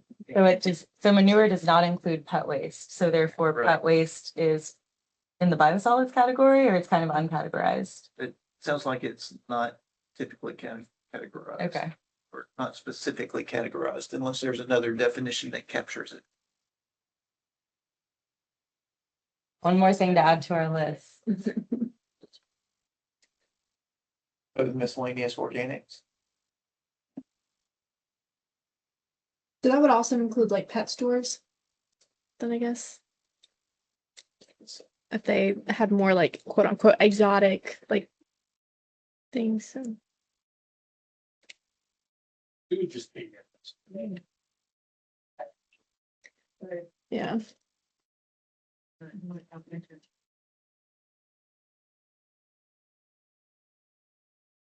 Considering all with dogs. Yeah, when the roadkill question comes up at like compost conferences and things, I've heard from some facilities in states like Maine and the Northeast that they take some of that, like roadkill or pet waste, but instead of incorporating it into their larger like windrows or ASPs that they're selling, they'll do it kind of in a separate pile and then not sell, and they'll just use that material to like mulch trees or put it around the perimeter of their property so they know it's not getting into food source. I've got a question about just more general hub and spoke, moving a little bit away from compost. We're certainly on campus interested in compost, but we have a contract with, well, we don't, Aramark has a contract for several of our diamond. So we're just interested in how that develops. But we were thinking, the reason I dragged Fabian here, we've kind of been trying to envision a smaller scale hub and spoke for recycling within Columbia, specifically targeting other smaller college campuses, because we have some sorting capacity where we pre-sort our collected material, and we've got people that are busy all day long. And so had a kind of unofficial partnership with Benedict College up until recently, where we were hoping that they would bring the material to us and said, if you bring it to us, we'll sort it. That broke down, they kind of couldn't do it. So we were actually collecting it from their campus, where we've had the crackdown that they don't want state vehicles across campus. So I think we would benefit from if we were to potentially apply for the grant, and the things that I'm thinking of that might potentially fund is like the establishment of a user-friendly drop-off site. There's not one in the city of Columbia. We would open it up to anybody, but also kind of trying to target Midlands Tech, Benedict, Allen, the other campuses that have some operational ability, but could never go out to a Republic or a Waste Management and say, collect our recycling. But if they could bring it to us in one of their facility structures, we would sort through it. So a user-friendly drop-off site. Also, we've been talking to Dave about some equipment that they have, but would take some money to get up and running and to our site to bale larger quantities. Is that something that within the hub and spoke that y'all would consider? I know I saw some targeted for glass. We would take their glass. We would take, but basically to pop up smaller entities that need, want to do the collection, but don't have anywhere to take it because the volume is small. But we could add it to our volume and then. Like a sub hub. Yeah. Basically. Yeah, I mean, I'm, again, not the final saying this, we go to get approval, but I would think that, yeah, that would make sense to me, what you just said, Justin. Anything on your end? But he's not Necessarily, it would be for recycling. Yeah. I mean, we have composting issues too. I mean, like I said, our composting program is narrowly focused on dining. We have 10,000 residents on our campus. We run a very small, like way under permitting. We converted two cubic yard dumpsters into basically an investment system for past projects.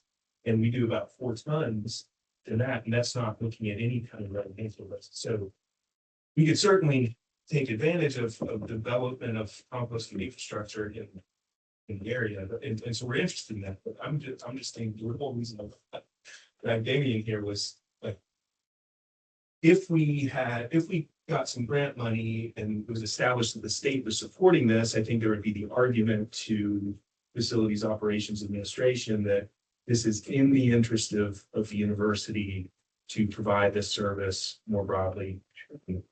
I think it's certainly something we consider, we have to look at and go from there and get, work, figure it out internally. And we, yeah, I think it's also something they can use their leaders.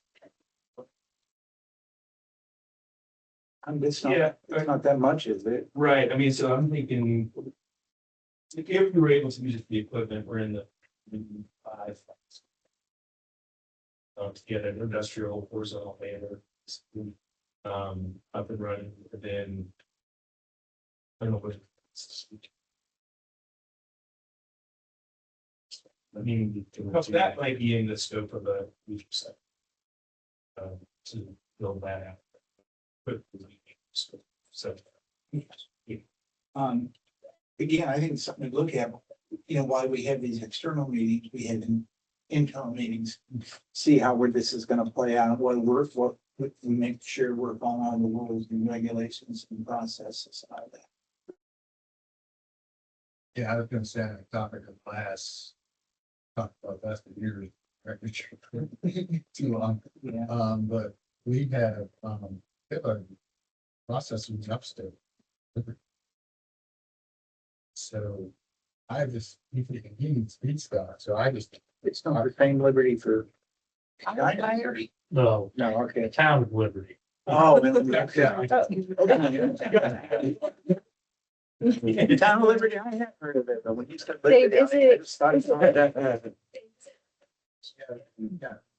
Yeah, okay. Feedstock. Our challenge with labor and collecting the product. All day long, we could get glass, obviously. You can see glass. We ran into the problem, like, take it, it's how to see it gone. Processor stopped taking it. And so he just said, "It's not, we got spring." I love glass because it weighs a lot. Yeah, exactly. I mean, it's Great. it's a big risk for us as well, so I just, where is that idea point? Put that. Well, we have a lot of work. In these businesses. I hear you, and we have a lot of work to do, that's obvious, but again, when we have these external meetings, we are talking internally and making sure everybody's on the same page, and obviously our goal is to do the best we can do efficiently and to me, this funding is probably be once in a lifetime as much as we've been able to get, and it's can be a paradigm shift down the road, but we're not anywhere near, even with the money we have, there's so much more cost and, all that, yeah. Look at it and see what we can do or how it plays out. You got a question about me, but just to also follow up on the sub, I mentioned we've got 10,000 residents on campus. We've got 30,000 students who are not resident campus that live at giant apartment complexes that do not have city collection. And we kind of offer to everybody, hoping that not everybody will come and drop off their material at some of the little drops. So that functional drop-off site, it is potentially, like I said, the city of Columbia got rid of their public drop-off sites at least a decade ago. You have county public drop-off sites, but they're not convenient to the student population.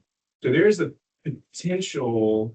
I mean, the material, like Dave said, the material is out there, whether we can actually capture it with that, but the university definitely, we would be interested in trying to make the university the location for the community beyond.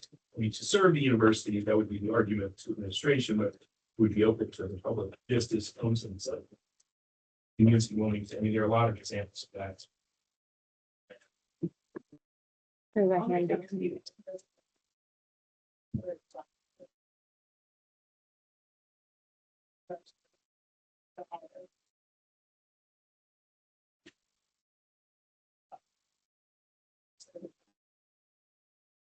Yeah, I had that brainstorm a while ago. We could get our haulers involved. Set a price, standard $200 a haul or whatever. Get the haulers involved, the haulers, WMs, the basic connections, get them involved in that process and just, so there's not no price gouging or anything like that, where it's streamlined cost. Everybody knows what the cost is up front, and then you can move that material from point A to B. But it's, you know, and I had this conversation with Rick a lot about glass. I said, with 3 counties in the upstate, we could get everybody on the same page with cost, so we know what our costs are. Like get the material collected, get it from the state, and knowing what our costs are. I flushed that out a while ago, but you know, just getting traction with it, hard.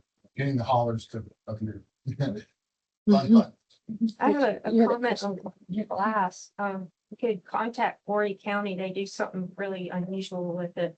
They crumble it. Yeah. Like a.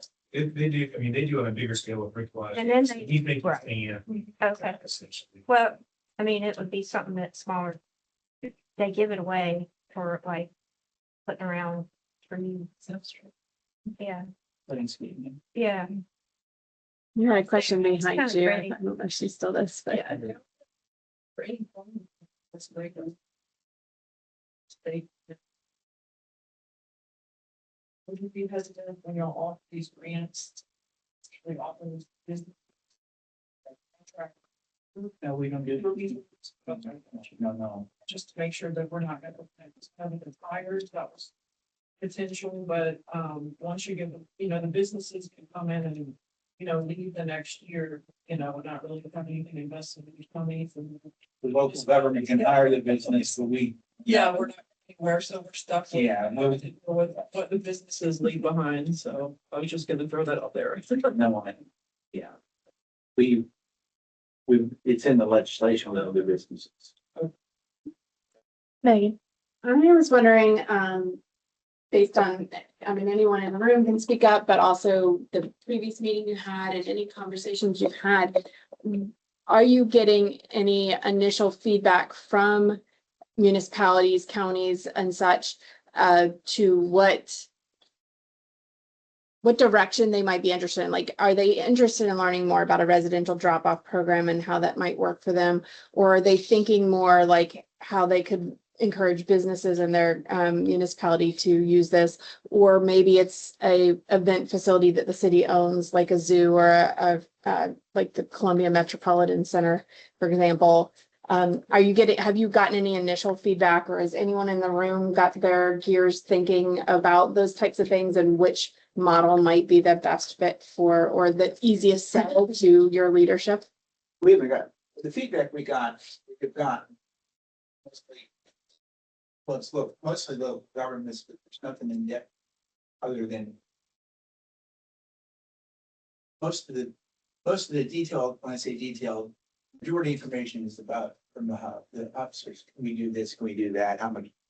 That we only have a limited, not limited, but well, it is limited, but not as much interest from the spokes, with the exception of Ava. So I'm not, but part of the deal will be the hubs they'll have to have a plan in place that they have some sort of assurance. I'm not sure how that's all going to play out. They'll be able to get spokes. You can't be a hub without spokes. But no, not really. Okay. Yeah, I think what we kind of again, we're still just trying to establish a foundational understanding, because I think that there was some confusion last year. So Megan, just to kind of fill you in. So we in the past have offered a competitive grant, and that's what this is kind of taking the place of. And so last fiscal year we did it for we just called it hub and spoke, and we said, if you're interested in serving as a hub or a spoke, we have this money that we would do. And 2 groups applied. One was not didn't even like fit into the category, and then Lexington County had applied. And so we started trying to work with Lexington County, and they kind of had to go a little bit back to the drawing board with figuring out, you know, getting more of a fleshed out picture for us. And so we realized in discussing the future of this grant that it may be wise to, you know, first go back to the drawing board for us to make sure that we have folks who understand that, like what we're asking of them. And then also realizing that a lot of people, since this is a newer type of system, people don't even know where to start. So that's why we're having these conversations, is we're trying to figure out where we need to start in terms of like structuring the grant, but we're also trying to educate others on, you know, the different opportunities that are out there. So that's why we've brought in a couple of businesses as well, is though you all can't, you know, aren't eligible for this grant, you at least could provide kind of some insight as to, well, if people are trying to have to work with businesses, which ultimately they will, what are some of the logistics that they need to factor in? And so I think for us, when we were talking up this grant for this year, we were thinking, well, you know, you have to have your foundation in terms of understanding, but then also in terms of establishing hubs. And so that's what the focus of this kind of the next few years will be, is establishing those hubs in order to bring those spokes in.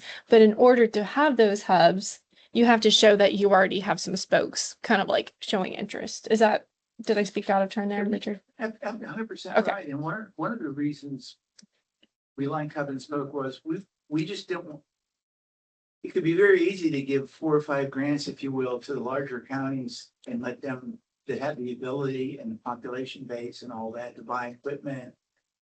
People maybe do curbside, but we wanted to make sure everybody had a chance to somehow be involved. You know, rural counties, and again, rural or less population, it's a big challenge for a lot of things.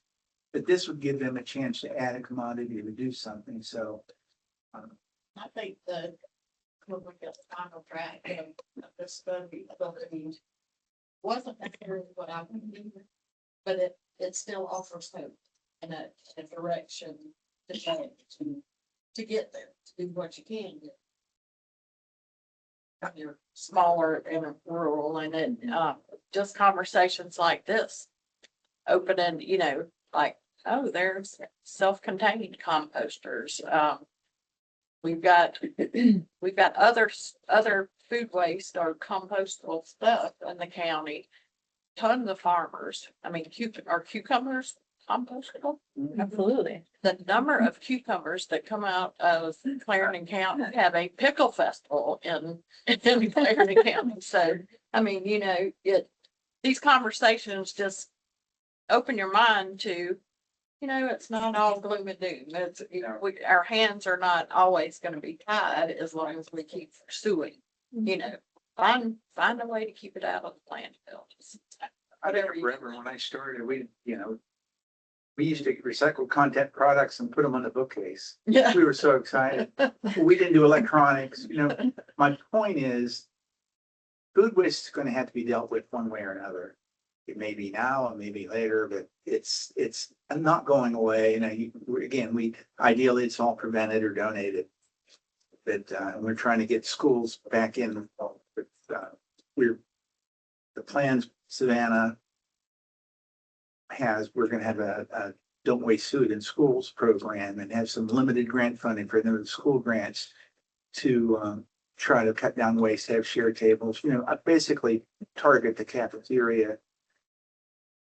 So it's going to be addressed one way or another at some point. It's not going away. Again, going back to electronics. At some point, as I said, when I started, we didn't do anything. Now we have statewide, and everybody does. So we'll get there. This is just the place to start. I'm sorry, that was great. And the reason we asked that particular question is because I noticed, like, from today, you know, there was lots of people well, at least a few people in the room that hadn't heard of, for example, an InVessel. And so for the hubs, that's a really helpful, and now we're going to probably put together some insightful a webinar that can educate them. And so I wondered if there had been any feedback from potential spokes about their interest, or maybe the obstacles and the reasons they aren't interested in a residential program. Because I think, you know, if there was interest, then also a webinar maybe that brings together, I know the county's kind of touched on their programs already, but maybe having someone like Danielle speak to her program and how she can help them overcome those obstacles and provide the infrastructure they need. Because again, that's typically when I go to a municipality and I try to have that conversation about a residential drop-off program, the obstacles are, you know, they don't have they would need a full-time staff member to do the training and to run the program and to educate the community. And so, you know, between having a hauler and having someone like Danielle that can provide that infrastructure piece, again, you know, just the point is maybe they don't know that that's available and they don't know what they don't know. So I just But that's why we're doing this again. But yeah, it's always money. right. It comes down, it Right. doesn't matter. They don't have the funding. And if you want me to do that, who's gonna pay for the driver? Who's gonna, it's always money. And how much is the pickup gonna be? And it's always money. It's Recycling just, was a moneymaker. Everybody Yeah. could do it. so that's a given. So that's, again, we're not there yet. This is the beginning. Yeah. This is the beginning. We have to start somewhere, and we're starting here. You know, it's your legacy. yeah. And I did, when I sent out my initial email to folks, just to have them RSVP, I did ask, you know, if you're not interested in doing, setting up a hub and spoke, kind of like, why would you not be? And, you know, some of the feedback was folks are not quite sure. And then also they don't have enough staff to accommodate more material. Let's see, also like county ordinances. So I think, you know, that like each county is going to have something that's a little bit different. And some of it for our sake in terms of getting that feedback is first, there's a lot of staff turnover, so we don't have the connection to the county anymore, and we're trying to find that. Second, when we do have a connection to the county, some people don't get back to us because they're swamped with stuff.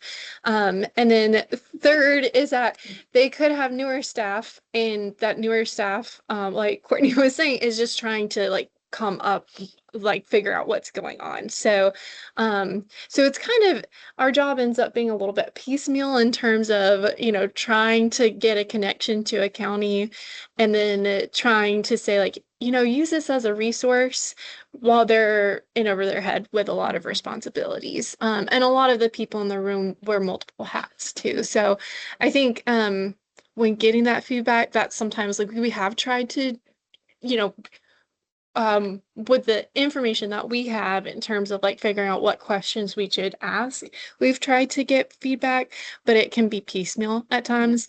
And I think these, I mean, y'all have provided some great feedback for us to kind of figure out what questions we need to ask going forward as well, to see, you know, what, instead of saying like, are you interested? It's more of pinpointing like, would you be interested in, you know, working with your city, like your city events or something like Or that. did you So, know this is an option? yeah. If you did, if you knew more about that, with that. Yeah. Yeah, maybe a survey. The conversations we've had with some of the counties already at that one, we're very interested in doing something. They're already elevated from previous. As I said, we got some great feedback from the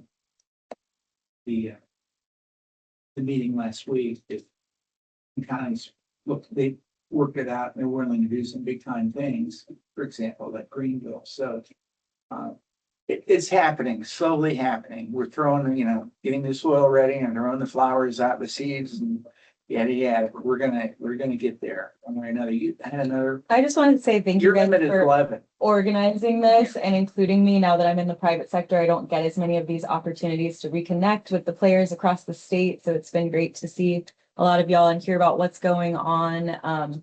And taking my Green Mountain Technologies hat off, I just want to reiterate, I'm Team Compost for the state of South Carolina, and anything I can do to help, share information, feel free to share my email address or phone number.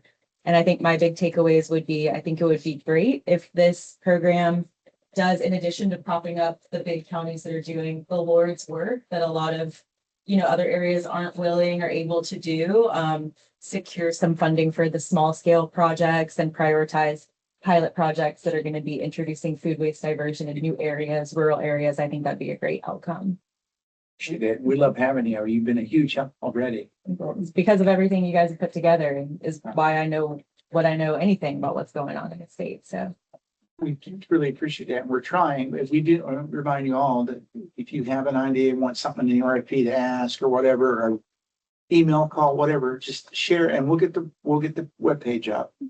And also, if you need help with content, again, because there is staff turnover, if you need help with contacting another county, that's why I'm here. I'm trying to bridge the gap between all of the counties. And that's one reason why we try to get people in a room together.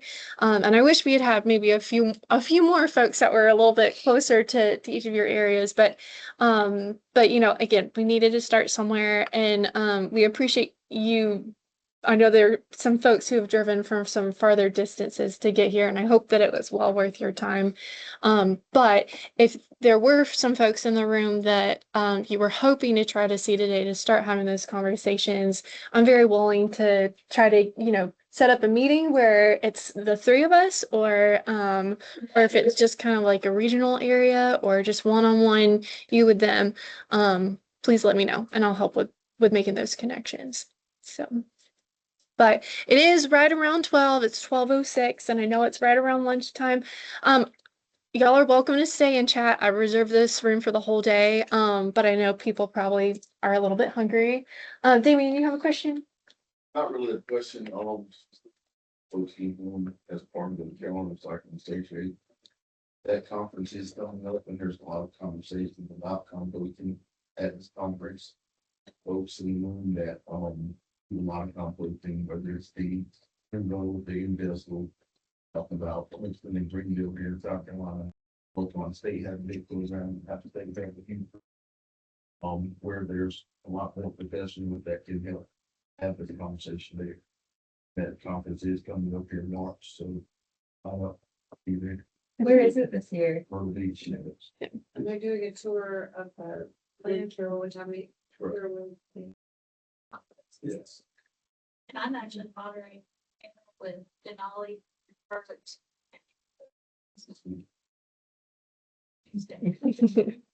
Mary's presenting. Right, so I guess this kind of, the idea that it could be intercepted before whatever can be composted or disposed of. We're about a year into a program on campus called Garnet Bites, which is just a simple notification system to let people know when there's leftovers at a catered event. And we've had about 350 events so far. A couple hundred event planners are trained as notifiers. The one challenge with the program is it's almost impossible to get hard numbers on how much food we converted, because we tried to make it so simple and straightforward for people to opt in that we don't have a mechanism to ask them to weigh how much they've taken, or even how many people participate. But anecdotally, it's been very successful. We had an event last week, and at the notification time, people flooded in with their reusable containers and took food away. So that's great. Can the public participate? Right. Your fake ID. Larry wants to again. It's open to anybody with a Carolina Park. Yeah, just go back to school. You can go in. To get the notification, you have to have a seat on it. I mean, if you can figure it out, I wouldn't turn you away. Not Hell, you want a grant or not? I'll buy you lunch every week.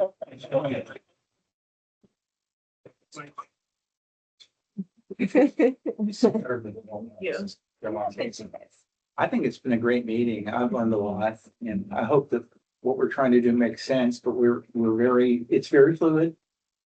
And things will change, but I mean, I hope we can get it going and get it jumped. We get a foundation and we can keep it going with other funding somehow. But I appreciate everybody being here. Very much. Thank you.